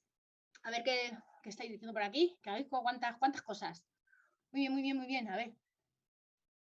Si hoy en día los creyentes piensan que los ateos tienen mérito de vivir sin saber qué hay o qué va a pasar después de la muerte, imaginar hace milenios. No, directamente era impensable. O sea, el no creer en un Dios, yo creo que prácticamente no habría prácticamente nadie. Pensad que aparte de todo lo de las crecidas y no crecidas o la climatología adversa, hay muchísimo más desconocimiento a todos los niveles. O sea, estamos hablando también a nivel médico, la gente no sabía por qué se moría y obviamente tendrían las mismas enfermedades e incluso más de las que tenemos hoy en día. Ya no nos metamos en, por ejemplo, enfermedades mentales, ¿no? O sea, durante toda la Edad Media y casi hasta el siglo XIX se pensaban que las enfermedades mentales era que tenías un demonio dentro. O sea, que este tipo de cosas, claro, hay que pensar con intentar meternos o sea, hacer un viaje en el tiempo, ¿vale? E intentar organizarnos con las cosas que tenían. O sea, no había luz corriente, no había internet, no había libros, estábamos hablando de bloques de arcilla, ¿no? Y que obviamente no todo el mundo sabía, ni los tenía ni sabía leer. Bueno, Egipto solo tenía el Nilo, pero en Mesopotamia había 2 grandes ríos, efectivamente, que era más probable una doble inundación, por decirlo así. No, aparte, y además, de alguna manera, nadie sabe por qué la civilización occidental se nace en este sitio y no en otro, ¿no? Nadie sabe por qué es más proclive nacer ahí. Puede ser, yo qué sé, las energías o eso, o la fertilidad de la tierra, o lo que estamos hablando, ¿no? Un lugar de paso, o todas las posibles teorías que demos, pero aún así tampoco se sabe por qué es una tierra bélica desde que el mundo es mundo. O sea, es como una lucha continua desde que están ahí, que nadie sabe por qué, y entonces no se sabe muy bien el porqué de determinadas cosas. ¿Vale? Seguís por aquí. De hecho, Mesopotamia y en Egipto los dioses malignos representan la sequía. Sí, por ejemplo, eso es. La sequía y las enfermedades, al final, ¿no? Y la guerra. Y de hecho la guerra, no del todo, porque hay, por ejemplo, Sekhmet es diosa de la guerra, pero no es mala del todo, ¿no? No lo tengo claro. Vale, dioses como Osiris representan la crecida del Nilo y no dejan de ser dioses prácticos. Dioses prácticos, buena definición. Claro, o sea, hay dioses colegas y dioses que no lo son tanto. O sea, tenemos, por ejemplo, yo que sé, el dios de la escritura y que ese es muy guay, pero luego hay dioses que no molan nada. La mitología da para otro curso de 6 meses. No lo dudéis, o sea, no lo dudéis. Ya tenemos el curso del salseo de los dioses de Grecia y luego tenemos el de iconografía clásica, o sea, el de iconografía cristiana, pero desde luego esta da para mucho. Bueno, venga, que se nos va la hora hablando de los figurats. Pasamos corriendo a la puerta de Istar, ¿vale? Que es otra de las cosas, bueno, que vi en Instagram que eran de las cosas que más os habían llamado la atención. Por lo visto, un año más, un curso más, los babilonios ganan por goleada. O sea, todo el mundo quiere ser babilonio en este curso. Yo me quedo con los sumerios porque soy la reina de los POSIT y la reina de las listas, ¿vale? De las listas jalistas. Pero sí que es verdad que en Babilonia... también porque nos va un poco la salsa, el morbo y lo prohibido, pero Babilonia, que os oiga un cristiano puro que os va a echar a los fuegos. Babilonia, bueno, pues eso, como habéis visto esa imagen, pues era una ciudad muy similar a lo que acabamos de ver y lo que sí que muy bien hicieron es obviamente vitrificar, ¿vale? Con ladrillos vitrificados, pues todo el perímetro y sobre todo todos los exteriores de los grandes edificios, pues por razones obvias, no solamente porque dan como mucha dignifica muchísimo el edificio y lo ponen mucho más bonito y porque el lapislázuli valía una pasta gansa, también por otro lado por el sistema práctico, o sea, una tormenta de arena o una tormenta torrencial de agua deshace los ladrillos de adobe como si fuesen azucarillos, azucarillos en un grifo. Entonces, esta idea de bloquear de alguna manera la penetración de los vientos, las areniscas y de la lluvia. Por otro lado, bueno, pues eso, que sepáis que es una de las 8 puertas que tenía toda la ciudad de Babilonia, que la mandó encargar el rey Nabucodonosor II. Y bueno, básicamente lo que más de alguna manera ha llamado la atención es el hecho de que no esté en su lugar original y que en el lugar original, de hecho, haya una réplica. Este tema, del tema de las restauraciones, las apropiaciones, los expolios y demás, es un tema que sé que os apasiona, que os encanta, porque os encanta ahí como opinar y agobiaros, pero a mí me encanta sobre todo porque es un tema que hace pensar muchísimo. ¿Qué hubiese pasado si esta puerta siguiese en su lugar original?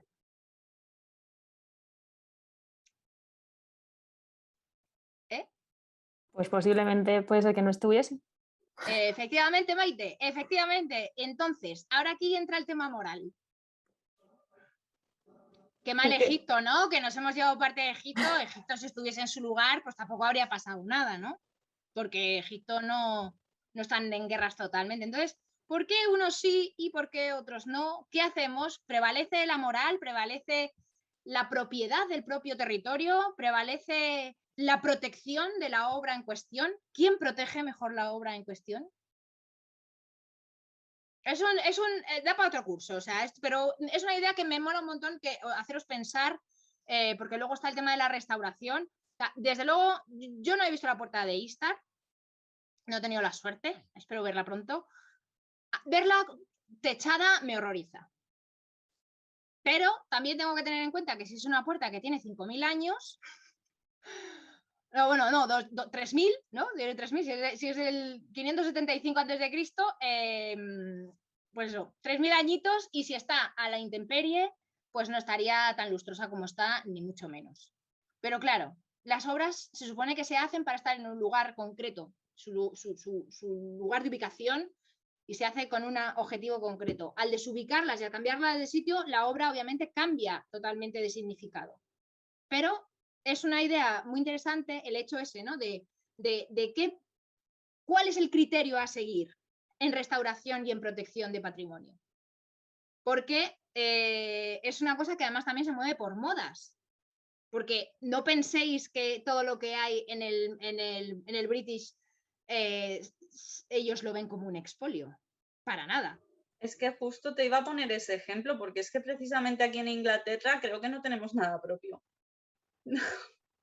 No, es que en Inglaterra no hay nadie más pirata que los ingleses. O sea, a mí me encanta los básicamente, ingleses. o sea, es que es exagerado. Es que tú vas a un museo y lees a 70.000 artistas de 70.000 sitios y dices, ostras, si hay alguno británico. Es que no hay. Pues la idea es, ellos en su momento, en el siglo XIX, cuando hicieron estos expolios, tampoco lo vieron como que lo estaban haciendo así. Realmente estaban simplemente cogiendo, o sea, haciendo descubrimientos, ¿no? O sea, estaban descubriendo y haciendo estudios. Y si no hubiesen tenido medios, o sea, si no hubiesen puesto ellos los medios para recuperar esas obras, puede que a lo mejor se hubiesen perdido para siempre, o puede que a lo mejor no se hubiesen descubierto aún, o puede que a lo mejor se hubiesen destruido. Entonces, claro, es muy interesante esa idea de decir, vamos a ver, o sea, que por lo visto tienen, comentabais en el Instagram, ¿no? Que tienen hasta un trozo de Alhambra. Y tienen la desfachatez de decir que la Alhambra está en ruinas, cuando la Alhambra también está tela de reconstruida. Pero, ¿qué hacemos? ¿No reconstruimos? ¿Seguimos reconstruyendo? Es un tema súper interesante y, de hecho, uno de los historiadores más famosos de Gran Bretaña, de hecho, es John Ruskin, que John Ruskin defendía la no restauración. Es decir, que los edificios o cualquier obra de arte tiene una vida finita y que en algún momento eso tiene que morir y desaparecer. Y por eso Gran Bretaña estará llena de ruinas góticas, ¿no? Todas así perdidas en los bosques, todo muy romántico y muy bonito. Y en cambio, en Francia se puso de moda a nuestro amigo Viollet-le-Duc, que le dio por reconstruir a muerte y llenó la Catedral de Notre Dame de gárgolas, pináculos y cosas muy locas que no son del gótico original, sino que él pensaba que eran góticos. ¿Quién tiene en estos dos casos extremos de restauración la razón? El dejar la obra original tal cual, y vuelvo a decir lo mismo, que siempre lo comento esto, en Asia, pese a que yo no tengo ni idea de Asia, pero en Asia, por ejemplo, con la cantidad de lluvias que tienen al año, sin embargo, todas sus pagodas y todos sus templos gigantescos son casi todos de madera, que se renuevan cada cierto tiempo. Se quita la madera original y vuelven a poner madera nueva. Y aún así, esa esencia, esa idea de templo sagrado no se cae por cambiar las piezas originales. Sin embargo, en Europa tenemos ese arraigo a la piedra, a lo original, de una manera un poco confusa, porque a veces sí nos interesa y otras veces no. Esto, Sara, me recuerda que en Egipto creo que también cíclicamente se derrumbaban algunos templos para reconstruirlos de nuevo, pero incluso como un concepto religioso, ¿no? De renovación, que no tiene nada que ver con el nuestro. No, claro, y de hecho además, sí, pero pasa lo mismo, o sea, estábamos viendo cómo empieza Sumer, llegan los acadios, destruyen Sumer para poderse poner ellos y reconstruyen lo que era Sumer y convierten una mezcla entre una amalgama entre Sumer y Akkad y que se considera acadio, pero ya han destruido los sumerios y luego así 5 cosas encima, 5 grandes imperios encima, pero es que en Egipto van al extremo. En Egipto, si yo soy un faraón que llego al poder, me voy a ocupar muy bien de borrarte, de borrar tu efigie por donde quiera que vaya, y de hecho tú vas por Egipto y te encuentras un montón de faraones con la cara picada. Pero dices, ¿esto quién lo ha hecho? Pues lo hizo el faraón siguiente. No hace falta que nos vayamos a los gamberretes del siglo XX. No, o sea, lo hicieron de rollo de que ahora estoy yo en el poder, joder. O sea, esto fue así. Y entonces, ¿qué hacemos? ¿Sabes? ¿Reconstruimos eso que en su día, al año siguiente, otro faraón lo destruyó? ¿Lo reconstruimos? ¿Lo dejamos como está porque forma parte de la historia? También hay un tema muy digo, interesante. Luna tiene que hablar. Digo, te iba a nombrar ahora mismo, tía. Iba a hablar. También hay un tema muy interesante que es, por ejemplo, dónde tienen que estar los cuadros de arte, ¿no? O sea, dónde tienen que estar. Ya llegaremos a eso, ya llegaremos, claro, la ubicación. Por ejemplo, yo he estado este verano en San Sebastián. Y bueno, he visto como una especie de... bueno, no me enrollo. El caso, que estuve en la Tabacalera, que es un centro cultural súper chulo de San Sebastián, y hablamos mucho del Guernica, ¿no? El gran Guernica de Picasso.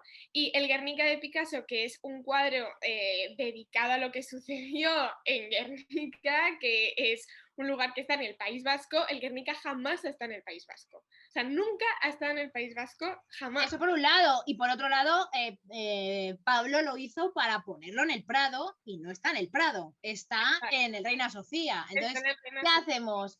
¿Lo dejamos donde decía Pablo? ¿Lo dejamos donde lo quieren los vascos? ¿Esto de qué planes? ¿No? O sea, es un...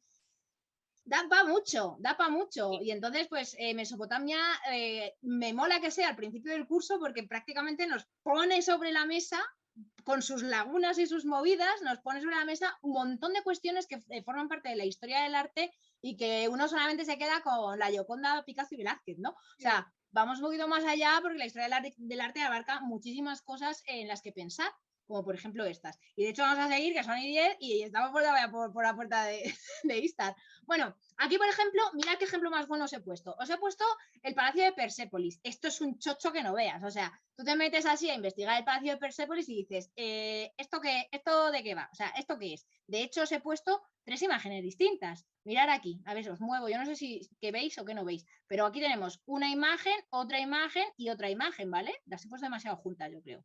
Pero bueno, dicho esto, son 3 fotos distintas del Palacio de Persépolis. Y dices, bueno, Persépolis no es una ciudad. Sí, pero también tuvo un palacio. Y no tuvo uno, tuvo todos estos. ¿Vale? Esto es el mejor ejemplo que tenemos de, bueno, ¿y ahora qué hacemos? O sea, empieza uno, se construye un palacio. Luego llega el siguiente y dice, ay, es que mi padre se hizo un palacio muy cookie, pero era muy pequeño. Y entonces me pongo un cacho al lado. Ay, llega mi nieto. Y entonces digo, uy, es que este palacio tal, y le meto otro cacho. Y entonces así voy ampliando mi casoplón, pero es que además mientras voy construyendo van pasando los siglos y van cambiando los estilos. Y entonces, ¿qué hacemos? Míralo, Palacio G, Palacio de Artajerjes, Palacio D, ¿sabes? O sea, tenemos aquí la tumba de Artajerjes, encima se metían ahí también las tumbas, por si acaso, ¿sabes? O sea, esto es un cisco que no veas, y esto es un trabajo de arqueología monumental, porque claro, mirad cómo se lo han encontrado cuando han llegado los pobrecitos míos. ¿Qué hacen? ¿Lo ponen en pie? ¿Se lo inventan? Pues tampoco podrían, ¿no? O sea, también estaría feo, pero tampoco pueden dejar que se pudra. Entonces es muy complicado. Bueno, esta idea del plano de Persépolis es buenísimo porque nos deja súper claro en la mente cómo es imposible, ni siquiera una sola obra, ¿no? Que decimos, el Palacio de Persépolis. Una sola obra, y además te pongo cerca del año 400 a.C. y te pongo cerca.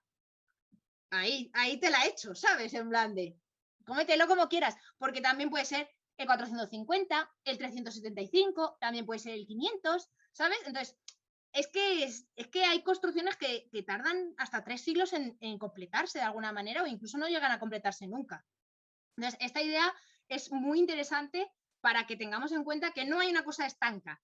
No se empieza a construir el palacio de Persépolis en el año 400 y en el 402, con suerte han terminado y ya está. Y al lado, a unos 200 metros, ha construido el hijo otro palacio, entonces ya tenemos un segundo palacio. No, lo que hacen es construir encima o muy pegado para que esto sea un conjunto palacial. Entonces, claro, eso para que quede claro que en historia del arte no hay un 2 más 2 son 4, borrarlo de la cabeza ya desde el tema 2, por favor, ¿vale? A ver, por aquí decís algo parecido a Versalles, pues por ejemplo, o sea, ya, pero vamos, que aquí alucinas, ¿no? Porque esta palabra, lo de apadana, significa salas hipóstilas, que esto lo vamos a ver muy bien ya la semana que viene. Una sala hipóstila es una sala de columnas. Y mirar aquí se ve perfectamente, ¿veis todos los puntitos? Todo eso es la base de una columna. Y son columnas, como habíamos visto, que, o sea, estas de aquí que son tremendamente gigantes, o sea, son enormes y encima tienen esos capiteles zoomorfos preciosísimos encima. Yo esto cubierto con muros, todo de colorines, o sea, tenía que ser algo totalmente espectacular. Estoy deseando que algún cineasta se embarque ya de una vez en hacer una peli en condiciones sobre Sumeria, por favor, o sea, sobre Mesopotamia, por favor. Alguien de Hollywood, que tenéis la pasta y la imaginación. Bueno, sigamos que no llegamos. En escultura, otro cisco buenísimo. Bueno, he empezado por estos básicamente porque me hacen mucha gracia y por otro lado me hacen de puente entre los ídolos que habíamos visto en la prehistoria y también nos van a transportar un poquito a lo que es Grecia, o sea, a lo que es Egipto y también a la primera Grecia arcaica, ¿vale? Quedaos con esta imagen tan graciosa. El otro día vi un meme, pero vamos, más allá de la cojonudez. Era uno de estos con estos ojos pintados, así con las manos así, y al lado estaba Miguel Bosé. Muy risa, muy risa. Sí, algo así, con estos ojillos pintados y con las manitas así. Bueno, en fin. Bromas aparte, como veis, también son ídolos votivos, son muy pequeñitos, ¿vale? Tienen un tamaño de bolsillo, podemos decir. Y son de todo tipo de materiales, los tenemos también eso, pues de hueso, de alabastro, de arenisca, de un montón de materiales. Y todos veis que tienen más o menos las mismas características, ¿vale? Las manos en el pecho, en forma orante, con una... Son bastante esquemáticos, pero siempre intentando ser fieles. Y además aquí está muy clara la ley de la frontalidad, que alguien me la preguntó ayer, y os hice 2 pequeños esquemitas en los stories para que viésemos claro la ley de la frontalidad en bulto redondo. Una escultura de bulto redondo es cuando tú la puedes rodear, ¿vale? Es un término un poco técnico, pero vamos, una chorrada. Es una escultura que puedes rodear o puedes coger por completo. Y luego tenemos lo que son los... Bueno, aquí esto me he sobrado. Esto no es un alto relieve, pero era para quereros contar que está bulto redondo, está alto relieve, medio relieve y bajo relieve, ¿vale? Y luego, obviamente, en bajo relieve, pues os he puesto esto y las leonas, ¿vale? Pero bueno, un alto relieve básicamente es que tú puedes medio meter la mano sin llegar a poder rodear porque por detrás la escultura es plana y normalmente suele estar adherida a una pared, ¿vale? Bueno, de estos comentar que efectivamente eso, tener en cuenta que hacen como de puente perfecto, hablando estéticamente, de entre el final de la prehistoria con el principio de la Grecia arcaica, ¿vale? Hacen como eso, de vínculo, ¿vale? Porque tienen características que podrían ser tanto de un lado, ¿vale? Que arrastran características de la prehistoria y enganchan con el siguiente periodo. Después tenemos aquí a la diosa de Istar, os he puesto, ¿vale? La diosa de la noche, que como habéis visto también en stories, o sea, aquí lo que es un popurrí de donde después van a sacar todas las diosas un poco de todo, que es la diosa de la belleza, fertilidad, de la noche, de la inteligencia, de la sensualidad, y tenemos serpientes en las manos, los búhos, los leones, las garras en los pies, la desnudez, las alas, es que lo tiene todo, o sea, tiene todos los símbolos de de Atenea, de Afrodita, de Eva, de la Cibeles, que al final es una especie como de Gea. Entonces, como veis, al final todas las características de lo que es una diosa femenina están todas como aglutinadas en Istar y es como la diosa primordial, ¿no? La diosa madre. ¿Algo que aportar, Honorato, por favor, a Istar? A ver, yo cuando en su día me leí los textos mitológicos de Mesopotamia, me chocó que Istar es tanto la diosa del amor como la diosa de la guerra. O sea, es una diosa muy violenta. ¿Perdona? ¿Que te sí. sorprende las mujeres? No. Quiero decir, ¿en qué momento las diosas madres o las diosas femeninas pierden ese concepto de guerra? Pues obviamente conforme van avanzando les dejan solo la parte del amor, la parte de la guerra se la quitan. Pero no estoy de acuerdo. Lo que hacen es la desdoblan. No, bueno, en vez de unificarla, la desdoblan. Y entonces tenemos a Eva y a la Virgen María. Sí, cierto. Pero que me ¿vale? chocó entonces, mucho. En esta vida solamente puede ser o madre o puta. Elige, sí, ¿sabes? Sí, es verdad, sí. Así que esta es la idea, ¿no? O sea, esto es así. Es como de o eres Pandora o eres la Virgen María. Hay algunos pasajes bastante gore, o sea, en plan donde la diosa se vuelve loca, revienta, o sea, mata a un montón de personas, llena todo de sangre, o sea, es una diosa muy...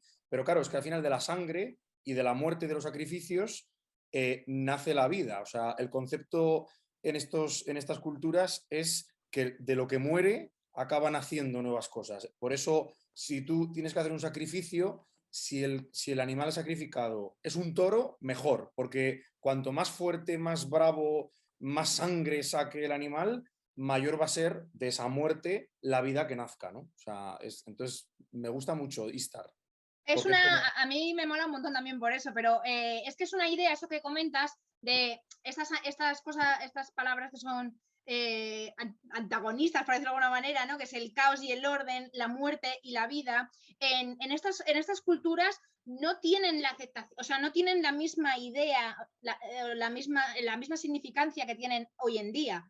De hecho, tampoco os lo conté la semana pasada con la prehistoria porque me parecía, fue una teoría que había leído últimamente precisamente para preparar la clase, que era precisamente el hecho de la diferencia entre los animales y las personas, ¿vale? La visión que tienen el hombre prehistórico o la mujer prehistórica del hombre y o sea, de lo que es la humanidad y lo que es los animales. ¿Por qué? Si os dabais cuenta, en prehistoria los animales se pintan con mucho más detalle, suelen estar como protagonistas absolutos de casi todas las pinturas y sin embargo los humanos suelen ser como más anecdóticos o más esquemáticos, siempre están como más hacia atrás. Y de alguna manera también se hablaban de los enterramientos. Los animales no se entierran y los humanos sí, porque los humanos de alguna manera como que se entierran para perdurar, para intentar encapsular ese cuerpo y sin embargo los animales funcionan de una manera eterna. Es decir, los animales se matan, se comen y al día siguiente hay más y son todos iguales. Es decir, tú te comes un ciervo y mañana hay otro que son iguales, sí que de alguna manera no tienen una personalidad distintiva a nivel física como tenemos los humanos, ¿no? Que todos somos distintos. Sin embargo, en una manada de ciervos, salvo que haya alguno que tenga una mancha o un cuerno roto, normalmente son todos muy parecidos. Entonces, es esa idea de que los animales son eternos, ¿vale? Y de que se pueden matar para poder seguir procreando y, sin embargo, los humanos, al morir, hay que intentar conservarnos porque ya no hay más. Al menos no hay más como esa persona que ha muerto. ¿Me explico? Es que es una teoría un poco compleja de un filósofo que hablaba sobre el arte prehistórico y me parece muy interesante. ¿Sí? Vale, pues vamos a seguir. Bueno, obviamente también la escultura no solamente tiene un carácter religioso, que por supuesto, sino que también, bueno, y además ya podemos hablar con propiedad, eso que en prehistoria decíamos que no teníamos ni idea de qué significaban, bueno, pues aquí sí que es verdad que tanto Istar como los ídolos anteriores sí que podemos hablar de que tengan un carácter religioso. También estamos aquí ante la primera tabla legislativa, o sea, la primera redacción de leyes, ni que fuese esto el Código Civil, pues efectivamente, de hecho, si podéis buscar en Google, es muy interesante el tipo de leyes que estaban redactados, rollo de si mi mujer me pone los cuernos, ¿no? Algo así, había uno de ese estilo, ¿no? ¿Te acuerdas, Javier? Hay una que dice, si alguien fornica con un cerdo, o sea, Es que además esto yo se lo cuento a mis chavales de primero de la ESO y te dicen, eso es porque alguien lo había intentado antes. Digo, claro, pues, efectivamente. Claro, claro, sí, hay cosas así, ¿no? En plan de si tu mujer te engaña, tienes derecho a, no sé, Sí. cortarle una mano o matar al amante o no sé qué hostias locas. Sobre todo lo que más se distingue es si es esclavo o es libre. Porque si yo mato a tu esclavo, tengo que pagar una pena económica, pero si mato a tu mujer, que es una mujer libre, sí que me pueden a mí matar, ¿no? O sea, se distingue mucho entre personas esclavas, que son objetos, meros objetos de propiedad, y personas libres, eso sí. Sí, Y pues es luego muy entre hombres y interesante. mujeres, no es lo mismo un hombre que una mujer. Siempre es más Faltaría grave más. matar a un hombre que una mujer, efectivamente. Hombre, faltaría más. Esto ya casi no había ni que decirlo, vamos. Yo creo que está clarísimo. Bueno, la idea es que lo guay del código de Hammurabi es que efectivamente es un monolito, se parece muchísimo a los menhires que estábamos viendo, pero con la diferencia de que está tallado, está esculpido con un bajo relieve por un lado y abajo con escritura. Esto inmediatamente lo convierte en una estela, ¿vale? Es así como el nombre técnico. Entonces, lo que está es redactado en cuneiforme, o sea, que a ver el guapo que estaba ahí, poquito a poquito tallando, porque esto no es en una arcilla que se hace con un palito, o sea, esto es tallar, y entonces lo que hacen es poner las leyes sobre una tabla. ¿A quién le recuerda eso? ¿A alguien? ¿A algo? ¿Unas leyes sobre una tabla de piedra? Amigo Moisés. Bueno, pues esta idea, pues efectivamente ya viene, como veis, desde lejos. Entonces, de hecho, algunas de las leyes del Antiguo Testamento se sabe que están basadas en las de Hammurabi. Hombre, claro, es que es así, o sea, todo va para atrás, ¿vale? O sea, nada viene de porque sí. O sea, esto de la idea de que no hay nada nuevo bajo el sol, ¿no? Esa frase que decía Javi, mi compañero, pues es que es eso, es todo el rato un poco la fractalidad de la que hablábamos el otro día en prehistoria, ¿vale? Ahora ya no es cíclica la historia, he descubierto que es fractal. Se repite sobre sí misma, pero va creciendo, o sea, va como aumentando. Entonces, mejor cambiamos cíclico por fractal. Bueno, pues esta idea del código Hammurabi es interesantísima. Quien quiera echarle un vistazo en Google, sí que es verdad que está documentado hasta aburrirnos, así que bueno, vamos a pasar rápidamente que no llegamos. En esta, os he querido poner este bajo relieve por el tema de los leones, que alguien había comentado que qué casualidad, ¿no? Esto de que los leones sea un animal súper representado desde la prehistoria, y efectivamente creo que es que al final los seres humanos tenemos súper claro que hay animales un poco por encima de otros, ¿no? O sea, esta dualidad de el ratón y la rata, ¿vale? O un grillo y una cucaracha. Bueno, pues todos tenemos claro que los leones y las leonas son animales poderosos, preponderantes, por encima de un perrete. O sea, esto lo tenemos todos claro. Y matar leones en Mesopotamia, pues si tú tenías la potencia para matar al animal más poderoso, significaba que tú eras doblemente poderoso. Entonces esta idea de asaetear o matar con tus propias manos a los leones se ponía por todas las paredes de tu palacio para que el día que llegase un misil extranjero, ¿no? Alguien extranjero, y viese a lo que te dedicabas a hacer en tus ratos libres, pues de alguna manera tuviese cierta precaución. Os he puesto esto porque definitivamente vemos cómo avanzamos en el tiempo y veníamos de una esquematización final al final de la prehistoria, cuando ahora vamos buscando de alguna manera una naturalidad, una búsqueda, un retorno a el representar de una manera más naturalista. Se ven perfectamente el estudio anatómico previo, pese a que hay una cierta estilización, ¿vale? Con esa melena hecha a escamitas, ¿no? Hecha como muy cuadriculada, muy matemática, pero se ven perfectamente los músculos de la leona o de los muslos del león, y hay algunos incluso eso que se ve la sangre, las garras, se ven perfectamente todas las articulaciones de los dedos. O sea, hay un estudio previo, hay una búsqueda por plasmar la naturaleza lo más fidedigna posible, pero también se mezcla con ese avance estético, ese gusto estético que en Mesopotamia estaba bastante depurado, ¿no? Continuamos aquí, vamos a la pintura, que esto no es una pintura, pero en Mesopotamia cuando hablamos de pintura no nos queda otra que hablar de simplemente policromía. Y bueno, hablar que todo esto estaba policromado, obviamente, pero claro, se ha perdido, ¿vale? La antigüedad era de colores, esto nos estallará más la cabeza cuando lo veamos, no tanto en Egipto, pero sí sobre todo en Grecia, que va a ser un poco eso, un leitmotiv de siempre que Grecia era blanca, pues no, era de colores, igual que esto. Bueno, aquí os he puesto nada, o sea, cuando tú buscas la pintura en Mesopotamia, al final te aparece este trocititín, Y esta es la foto de mayor calidad que hay rulando por la red. Es sorprendente y es este trocitito totalmente reconstruido. Ya habíamos hablado de los parches que se ven, es porque es la pintura original y es la reconstrucción lo que se ve más oscuro. Esto es así, se ha perdido casi toda la pintura, pero como nos pasó en Grecia también había millones de frescos que se perdieron todos y menos mal que los romanos se dedicaron a copiar. Otro tema muy interesante del que hablaremos más adelante, que es el tema de la copia y no copia, ¿vale? Que hoy en día está tan mal visto lo de copiar, pero en la antigüedad, si no se llegan a copiar, hubiésemos perdido muchísimas cosas. Bueno, dicho esto, eso, pues tenemos este pequeño fresco, se pintaba el temple, es la pintura, que es los pigmentos naturales, tanto minerales como vegetales, se mezclaban directamente con un poquito de agua y se pegaban directamente a la pared cuando estaba en el lucido fresco, es decir, que el pigmento penetra y no hay posibles arrepentimientos. Lo curioso es que la técnica del fresco prácticamente se encontró la fórmula perfecta ya en estos tiempos y hasta día de hoy prácticamente no ha cambiado nada. Obviamente han cambiado ciertos materiales, pero la técnica del fresco estaba tan perfectamente conseguida que se ha mantenido.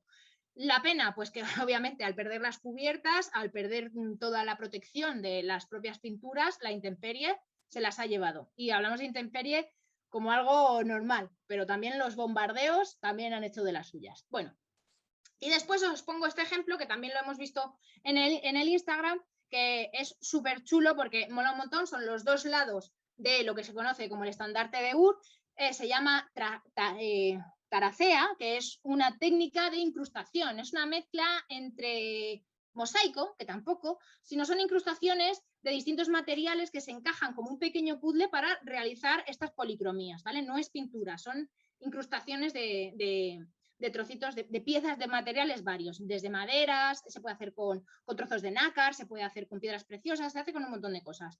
Y bueno, es una cosa muy laboriosa, realmente sobre una madera se hacen los dibujos que se quieren hacer y después se van agujereando y se van tallando para hacerle el hueco y después se incrustan las piezas. Es muy interesante que por un lado es el lado de la guerra y por el otro lado es el lado de la paz.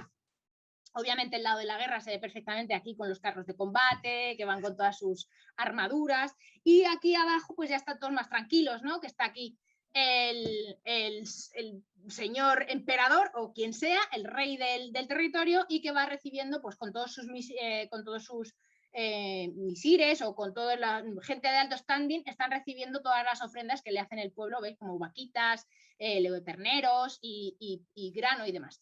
Así que bueno, esta es la idea. Y esto, dicho Sara, esto, sí. Sara, nunca lo he terminado de entender. Es como un cono, o sea, es como una... Es como un trapecio. Como un trapecio, pero ¿qué función tiene? ¿Es un estandarte que ponían en la...? O sea, no, a ver, la persona que lo descubrió pensó que era un estandarte y normalmente cuando todo es un descubrimiento, pues pones el nombre que se te ocurre y normalmente se suele quedar ese nombre.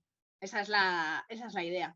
Pero no se sabe para qué servía, ¿no? O sea, es como No, ni idea. Es como una cuando... estela, ¿no? Sí, a ver, a mí me resulta curioso que efectivamente se pueda ver por los dos lados, ¿vale? Entonces, de alguna manera, pues tendría que estar en algún lugar para poderlo rodear. Sí. Como estandarte yo no lo veo, porque es un mazacote, no es demasiado grande, pero es como si intentas colocar, no sé, un mazacote así grande, una especie lleno de mesa, pero no sé. Como a mí me recuerda a los carteles electorales que ves en tantos sitios, estos típicos que se colocan así a dos partes como en tablones, ¿sabes? Sí, los de Nueva York, que va un tío por dentro. Sí, un poco ese rollo, ¿no? Sí. Claro, por eso colgar un palo no va. Pero no lo sé. También, por ejemplo, están estos que son las ruedas con un agujero en medio, que también son mesopotámicos, que es una especie como de donut tallado. Y también, como por ejemplo la estela de los buitres, que va por los dos lados tallado y entonces se supone, creen, que de la pared del propio palacio o castillo salía un palo de madera en el que tú incrustabas la rueda a modo de eje y entonces por un lado a veces ponías un lado y a veces le dabas la vuelta y lo colocabas. Entonces te quedaba como de adorno reversible para tu castillo. Pero bueno, son teorías porque no lo sabemos. Vale, pues dicho esto, pues nada, os quería presentar esto, que obviamente no nos quedan restos pictóricos de nada más que lo que hemos visto, el cachitín que hemos visto del Palacio de Mari, y el resto pues nada, son o las taraceas o los vitrificados de aquí, que al final es lo que hemos visto, ¿no? Que son los ladrillos de adobe, se les vitrifica una de las capas externas y lo más interesante es que tienen eso, un relieve y muchos colores y se montan a modo de puzzle, o sea que la cosa tenía mucha más técnica de lo que parece. Y en conclusión, mirad lo que os he puesto aquí, porque claro, o sea, es que al final en conclusión, pues esto es lo que tenemos, o sea, esta foto tan antigua es la puerta de Istar de principios de siglo, pero luego todo lo que tenemos aquí esto es un reportero, un arqueológico, o sea, un arqueólogo que hizo distintas fotos en distintos periodos y en muy poco tiempo mirar la destrucción tan brutal, el avance tan brutal de deterioro al que van los restos arqueológicos, ¿no? Y luego por otro lado tenemos aquí a nuestros amigos los talibanes destrozando piezas arqueológicas cuando se metieron en el Museo de Kabul, si no recuerdo mal, y entre otras muchas cosas. Y los vídeos no los veáis porque si las fotografías impactan, los vídeos son terroríficos. Aquí yo un día lancé una posible teoría, que es posible, aunque obviamente se ha destruido mucha obra original, seguramente, ya digo que impacta ver los vídeos. A lo mejor también en muchas ocasiones han destruido réplicas y las originales las han vendido a otros países a manos privadas para poder comprar armamento. Esta es una teoría que he leído por ahí y que en cierta manera en algunos momentos me puede encajar. Casi que ojalá sea así y se hayan destruido réplicas. Así que bueno, dicho esto, corriendo me voy al fin conclusión. La próxima semana tenemos Egipto y dejo de compartir pantalla. Aquí. Esos creo que son el Estado Islámico, ¿no? Sí, eso es. Así que bueno, ¿cómo se os ha quedado el cuerpo? Vaya final, os he metido ahí un puja para que a ver quién es el próximo guapo que me dice, pero ¿por qué no sabemos más de Mesopotamia? Pues por culpa de ISIS, pero no de la diosa, ISIS, sí. Pero no de la diosa, sino del grupo. Exacto. Qué chispa, Víctor. Bueno, ¿qué tal? O sea, ¿hemos aclarado alguna duda que teníamos? Cristina, ¿estás mejor? Cristian Ritter, perdón, es que no es Cristina, es que es Cristian. Perdón, no soy Pilar, es que sigo con el ordenador de mi voy a tardar varias clases en acordarme que Cristian es Pilar. Vale. Pues sigo teniendo una duda desde el tema anterior, y es que ¿dónde aparecen los ídolos? O sea, me refiero, ¿no dónde aparecen? Siempre aparecen en tumbas, por eso se identifican con ídolos, ¿no pueden ser muñequitos con los que jugaban los nenes? Muy buena pregunta. Pues resulta que como se han encontrado después, por ejemplo, la escultura famosísima del Gudea de Lagash, ¿vale? Que no la he puesto porque me parece, es la típica que cae siempre en selectividad y me parecía un poco redundante, pero es otro clásico y que sí. es lo mismo, es un idolito pequeñito de piedra negra y en la falda, en vez de tener la faldilla así como si fuese de piel de oveja, que muchas veces está tallado así, tiene escritura cuneiforme y ahí se lee que es eso, que es una ofrenda a un dios y hay una oración. Entonces, de ahí un poco se deriva que efectivamente... Es que no creo que se haya dedicado buenos materiales y el tiempo que se dedica para hacer una escultura de ese tipo, es decir, tiempo y dinero para hacer una cosa para un niño. Muy probablemente los niños tuviesen juguetes, pero serían de madera o serían de materiales que obviamente no nos han llegado. Pero como también han aparecido precisamente eso, han aparecido de madera, han aparecido de calcita, que eso ahora mismo te vas a la playa y lo haces. O de hueso, o sea, ¿no? Me imagino, sí, claro, me imagino que igual que uno puede tener en su casa un lladró, sí. Evidentemente no es para que juegue el niño, pero a lo mejor yo sí que quiero que mi hija tenga una figurita de cerámica que hagamos nosotras, porque nos sale por ahí. Pues podría ser, entonces... y de hecho a la infancia en épocas remotas se le dedicaba quizá bastante más cariño que el que pues, muy probablemente se le dedique hoy en día, la verdad, porque al final tenían súper claro que no solamente eran el futuro, sino que eran mano de obra. ¿Vale? Y además cada familia tenía muchísimos niños, o sea, muchos, yo no sé la media, pero realmente lo de tener un hijo de media, o un hijo, 3, ¿no? Que es lo que tenemos de media en España, la verdad es que es una cosa totalmente fuera de órbita, ¿no? Para ellos. El tener muchos embarazos y muchos niños y contar con que si tienes 10, a lo mejor te sobreviven solo 3, también era una cosa a lo que estaban bastante habituados. Sin embargo, obviamente, o sea, ¿cuántas veces no hemos visto las típicas historias de los reinados de buscar al heredero, ¿no? O sea, esa idea de tener al niño y no sé qué, o sea, que a la infancia realmente se le prestaba quizá un poquito más de mimo y de cariño, tanto en sociedades más pobres, porque al final eran mano de obra, como en la alta sociedad, porque eran herederos.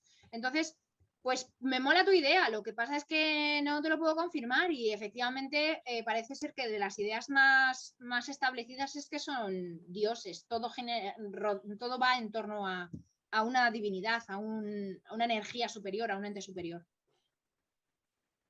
O a lo mejor son, no sé, como pequeños reyes Juan Carlos, no lo sé, ¿sabes?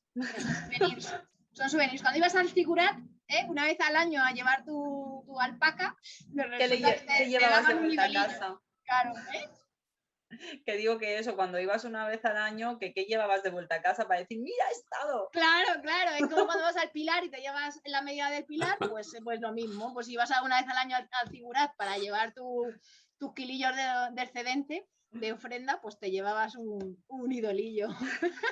Souvenir. Claro, no sé. ¿Por qué no? Puede ser. Venga, hablad, que se nos va la tarde, no estéis callados. ¿Alguien tiene algo más que comentar? ¿Os ha quedado claro más? Vale, yo tengo otra pregunta que lanzar al aire, si a alguien le hace ilusión. O sea, como hemos hablado antes de lo de los jardines colgantes y todo eso, estaba pensando, porque a mí en su época, cuando se cambiaron, ¿cómo se llaman? Las 10 maravillas del mundo, me chocó muchísimo y a la vez, mira que era una enana, me pareció como una aberración. Entonces, ¿vosotros qué pensáis de eso? No, es que yo no creo que se hayan cambiado. Para mí ha sido como hacer un plan B, o no un plan B, sino... ¿Organizado o algo así o qué? No, como que las 7 maravillas del mundo siempre van a ser las antiguas y que en pie solamente hay una. Son las maravillas del mundo moderno. Lo que pasa Claro. que una de ellas perdura, que son las pirámides. Entonces, esa directamente se dejó. Claro, porque ya que es la única, pues se dejó. Es que a mí en su época, cuando eso pasó, me pareció súper feo porque dije, ostras, qué fuerte. Y seguramente esto ya o no se estudie o cualquier cosa dentro de unos años, digo, y a lo mejor se pierde la memoria histórica de eso y ya no hay interés en sacarlo. O sea, ya no hay interés en investigar en esa zona, en dónde estaban, en no sé qué. Se va perdiendo porque tenemos que cuidar a estas. Pilar, eres sumeria. Lo siento. Lo que no se nombra no existe. Algo al coraje le ha dado. Ostras, es que de verdad que me siento como una pata. Ya. Yo no sé en qué época estaba ahí, tenía que estar en primaria, pero me siento como una patada. Pues, hace... No sé cuándo fue, yo estaba en la carrera. Yo también. Yo en la carrera estaba también. Yo estaba en la carrera y bueno, tampoco me lo tomé como muy a pecho, la verdad. Dije, bueno, pues a ver, en cierta manera entiendo que se haga algo un poco más moderno. Ojo, cuidado, ¿sabes? No sé, me parecen como distintos rankings, como cada cosa pertenece un poco a su tiempo y como siempre creo que hay cabida para todo. No creo que estas 7 nuevas maravillas hayan desbancado para nada ni al Faro, ni al Coloso, ni nada por el estilo. O sea, vamos. Pero bueno. No creo que se pierda. O sea, siempre habrá frikis como nosotros que le den importancia a estas cosas que un día fueron y no tenemos ni idea de cómo fueron. Pero las estudiamos. Bueno, espero de verdad que Mesopotamia haya sido al menos, yo es que me conformo con tener que el orden súper fácil de sumerios, acadios, babilonios, asirios y persas, ¿vale? Que es como una sucesión de los que hacían cosas, los que las destruían, los que hacían cosas, los que las destruían y los que hacían cosas, o sea, es como así, todo el rato fluctuando. Y bueno, y de alguna manera que no se nos olvide que en ese territorio nació un poco todo, que siempre la atención se la lleva a nuestro amado Egipto y después eso, Grecia, ¿no? Y es una cultura amplísima que nos recuerda de dónde venimos y la diversidad de la que realmente nacimos, ¿no? Entonces, eso es muy interesante. Yo con eso me quedo satisfecha. Y por supuesto el tener en cuenta el hecho de que Mesopotamia nos plantea un montón de preguntas, un montón de cuestiones y de interrogantes que se pueden llegar, o sea, se pueden extender hasta el resto de la historia del arte, ¿no? Como el tema de eso, la protección, los expolios, las reconstrucciones y todo lo que nos falta y todo lo que tenemos de alguna manera que unir sin saber, ¿no? Nos recuerda que la historia está viva, que no se estanca, que de repente aparece un hallazgo, de repente imaginaos, están en paz, pueden ir para allá una expedición de arqueólogos de todo el mundo y descubren un nuevo hallazgo y se ponen a sacar cosas y eso puede mover la historia que hemos aprendido hoy 1000 años para adelante, 1000 años para atrás y meter entre medias de los, por ejemplo, babilonios y asirios, meter ahí otra nueva civilización. Todo es posible. Así que bueno, con que tengáis eso en cuenta, yo me doy por satisfecha, de verdad. Más de eso, quien sepa más de eso ya, oye, chapó. Y es que además es la base o sea, a nosotros nos llega luego a través de los judíos, de la Biblia, el Antiguo Testamento, si lo lees, o sea, es cultura mesopotámica por un tubo, es precioso, o sea, la Torre de Babel es la figura de Babilonia, muchas de las costumbres, incluso cristianas, que se han ido heredando vienen de ahí, las leyes, no sé, a mí me encanta. Yo, desde luego, Egipto bien, pero yo soy mesopotámico, o sea, lo tengo clarísimo. Oye, Javier, ¿y de todos los mesopotámicos quién eres? Esto es más difícil. Ah. Pues igual persa. Ah, sí, es como el último, palacial, es como el último, no, es que es como el último punto, son como la gran civilización que hereda lo de todos los demás, ¿no? Mola mucho porque es súper ecléctica, ¿no? Esa idea, además, como súper policultural, de que y además, o sea, te hablan de los persas y nosotros tenemos la visión occidental de los griegos, ¿no? Son esos perifollados que venían a conquistarnos. Hombre, es que la peli de 300 hizo mucho daño, porque Claro. el Jerjes Jerjes, ¿de qué va? O sea, ni un pelo de barba, digo esto. Pero luego te pones a leer sus fuentes y es que no tienen nada que ver con la visión griega. Entonces, pues, no sé, me gustan mucho. Guay, me alegro. ¿Alguien tiene entonces algo claro? Oye, que sepáis que creo que las actividades el deber de esta semana mola cantidubi, o sea, es esa idea de intentar discernir con una especie como de tarjetas de rol quién es quién. Es bastante facilongo, lo he puesto muy facilongo, pero aún así he visto ya a alguien que mezclaba alguno con otro, pero bueno, es fácil y espero que me hagáis los deberes, que hasta que no los tenga todos no los voy a publicar, porque entonces, claro, si alguien ve los stories ya hace trampichuelas, ¿sabéis? Así que bueno, eso. A ver, por aquí dice que me dice Marta, incluso eso que dice Javier, Antiguo Testamento, se supone que incluso el paraíso estaba situado en Mesopotamia. Sí, justamente. Claro, porque, o sea, ¿qué es un paraíso para un mesopotámico? Todo lo contrario al desierto, a la sequía, o sea, un puñetero jardín lleno de frutos, o sea, algo que es muy difícil tener en esos lugares. Claro, y además encima con frutos y árboles de todo tipo, ¿no? O sea, cuanto más de muchas cosas diferentes. Yo no quiero dar mucho la chapa, pero incluso si te lees el mito de Gilgamesh, pierde el fruto de la inmortalidad porque se lo roba una serpiente. Y en otro de los pasajes, una de las diosas tiene un nombre que deriva de costilla, porque nace directamente de la costilla de su padre o algo así. O sea, oye, nos estás haciendo un spoiler del cristianismo terrorífico. Yo solo digo que o sea, toda la parte del Génesis realmente no es judía, es mesopotámica. Entonces es que está todo emparentado. Muy bien, pues para que veáis. Luego además, por aquí dice, es que las serpientes siempre tan majas. Los pobres, ¿qué culpa tendrán? Bueno, pues nada, de verdad, en serio, estoy súper contenta de que os haya molado el tema, de que me conformo con que nos acordemos de que Mesopotamia existió, de que es un lío de culturas maravilloso y que quien tenga preguntas directamente que le haga una pregunta a Javier Honorato, que sabe muchísimo más que yo, ha leído muchísimo más pero que yo. Pero de arte no, Sara, de arte no. No, pero bueno, en Mesopotamia. De mitología, de religión sí, de arte no. Aquí estoy justo, para aprender. Es que antes lo estaba pensando, digo, te tengo que preguntar, ¿de dónde has sacado todo eso? ¿Qué libros te has leído? ¿Qué carrera es esa? Dímelo, por favor. ¿Me dices a mí? Sí. Es que en el primer, ¿te acuerdas, Sara? En la primera edición les pasé un montón de libros de mitología. Pues yo estudié historia, lo que pasa es que luego me especialicé en historia de las religiones y hay un mogollón de libros sobre... ¿Sabes qué pasa? Que creo que los Instagrams se renuevan. De todas maneras voy a buscar la conversación contigo a ver si encuentro allí, porque fue por ahí, yo creo, cuando pasaste la bibliografía. Ya ni me acuerdo, o por el WhatsApp. De hecho, muchos juraría que los compartí en Saber Más, pero lo voy a buscar por si os interesa.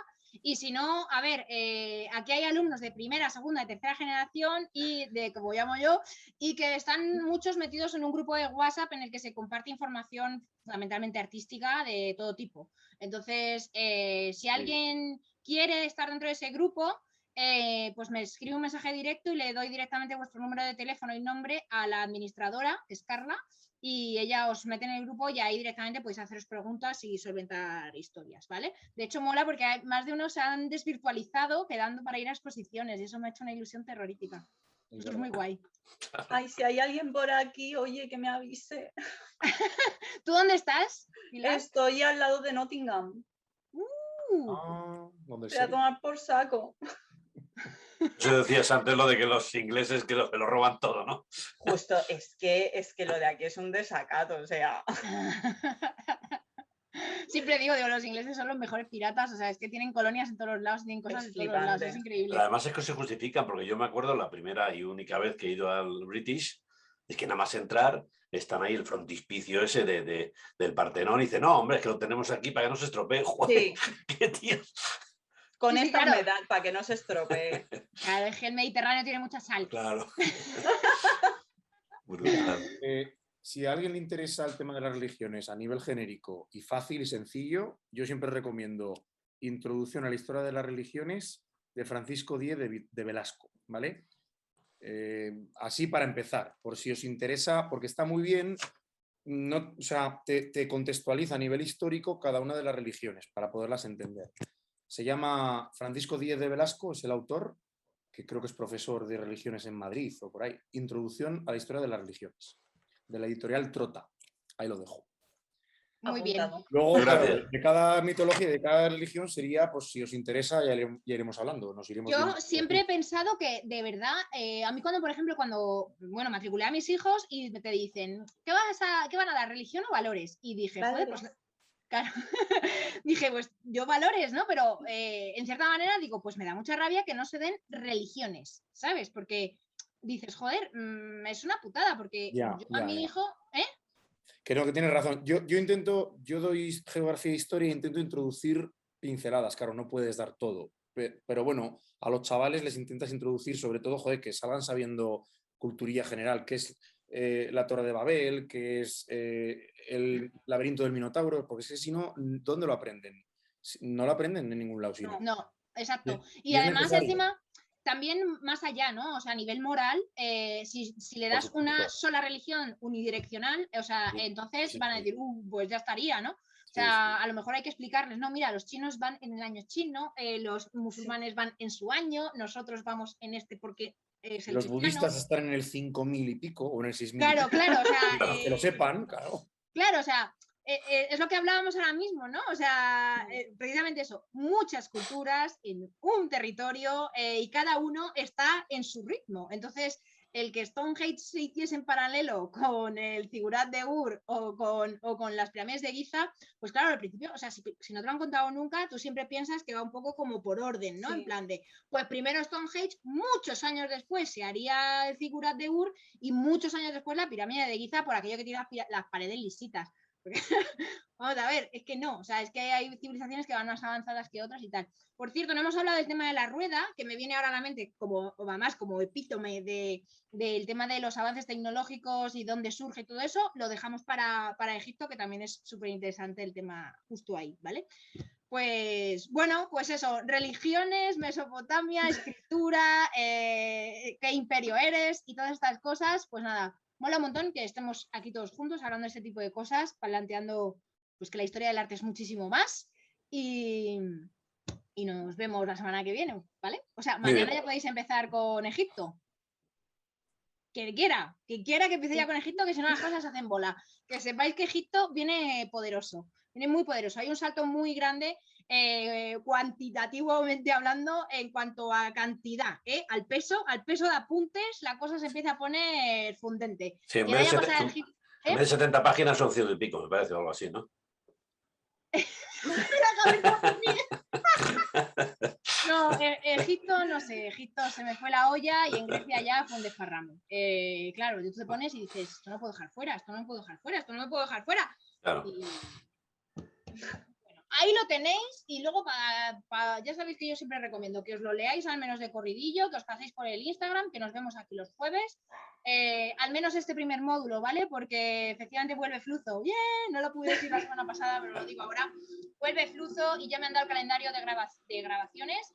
Así que muy probablemente yo iba a cambiar las clases del módulo 2 y módulo 3 para el martes, pero he leído así por el grupo de Instagram que los martes, o sea que la semana no viene bien y que les viene mejor los domingos.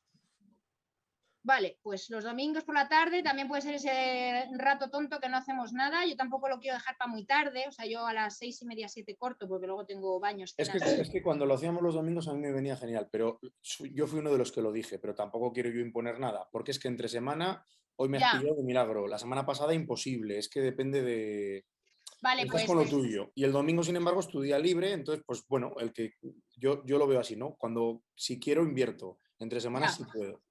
Vale, luego lo vamos a hacer así, como este primer bloque ya está todo organizado y habrá un montón de gente que se haya organizado en base a eso, lo dejamos así para no hacer cambios de última hora, pero ya para el módulo 2 y módulo 3, que sepáis que me han venido ya los calendarios de grabación y casualmente pues grabo todos los jueves y todos los viernes y algunos miércoles. Y yo encima los viernes voy para carne cruda. Entonces, rollo de, venga, ¿me podéis joder más el calendario, señor Fluzo? Oye, vi ayer a Javier Traité en El Objetivo de la Sexta, hablando de mitos históricos, lo cual me enorgulleció porque eso lo habéis conseguido vosotros. El hecho de que a raíz de salir en la 2, la Sexta ahora se ha interesado en meter una pequeña sección en El Objetivo, que es el programa de... Quiero decir, no sé, se ve, o sea, algo se va moviendo, ¿no? En torno al concepto de historia. Yo he recibido bastantes llamadas ya de otras cadenas para hacer lo mismo y de momento no me da la vida para más, pero... Ya me imaginaba, pero bueno, pero que me hizo mucha ilusión porque, joder, habéis abierto una puerta. De momento la Sexta y la 4 están interesados en hacer este tipo de cosas.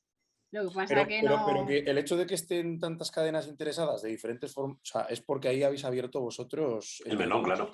Esa puerta. Y, joder, aplauso como historiador, aplauso, vamos. Ya, mola mucho. Igual que pasó en su día con órbita laica, con el tema de ciencia, yo me acuerdo que decía, joder, igual que esto que hacen de ciencia, ¿por qué no lo hacen de historia? Y pues, joder, bien, al fin ha llegado. Ay, me alegro un montón. De hecho, además hemos sido nominados a los premios Siris, que es un premio a la televisión, que no nos lo vamos a llevar porque por delante está, ¿cómo se llama? El programa ese que hicieron a Pau Danés, pobrecito. De Jordi Évole. Pero bueno, estamos ahí luchando contra vale, lo que hace falta es que se vea la historia en la tele y que interese, no hay más. Ya está, lo demás, pues si nos llevamos algún premio, enhorabuena, ¿no?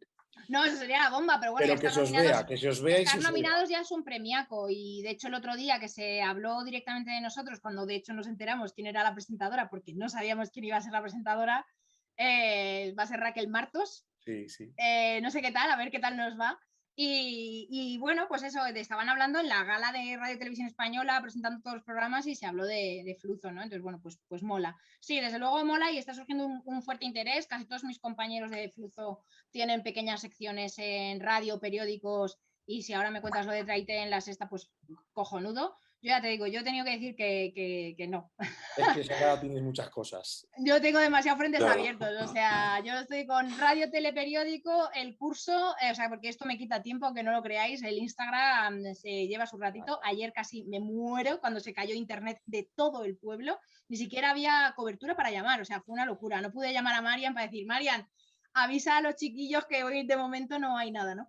¿Y tú no tenías un máster a todo esto también? Ah, sí, es verdad, estoy matriculada en un máster y empiezo, no sé, creo que la semana que viene. Ayer hablé con Barroquista y me dijo, ves, estudia, que soy un profe muy duro. Y le dije, pues vas a tener que esperar, macho, porque además estoy con 2 libros.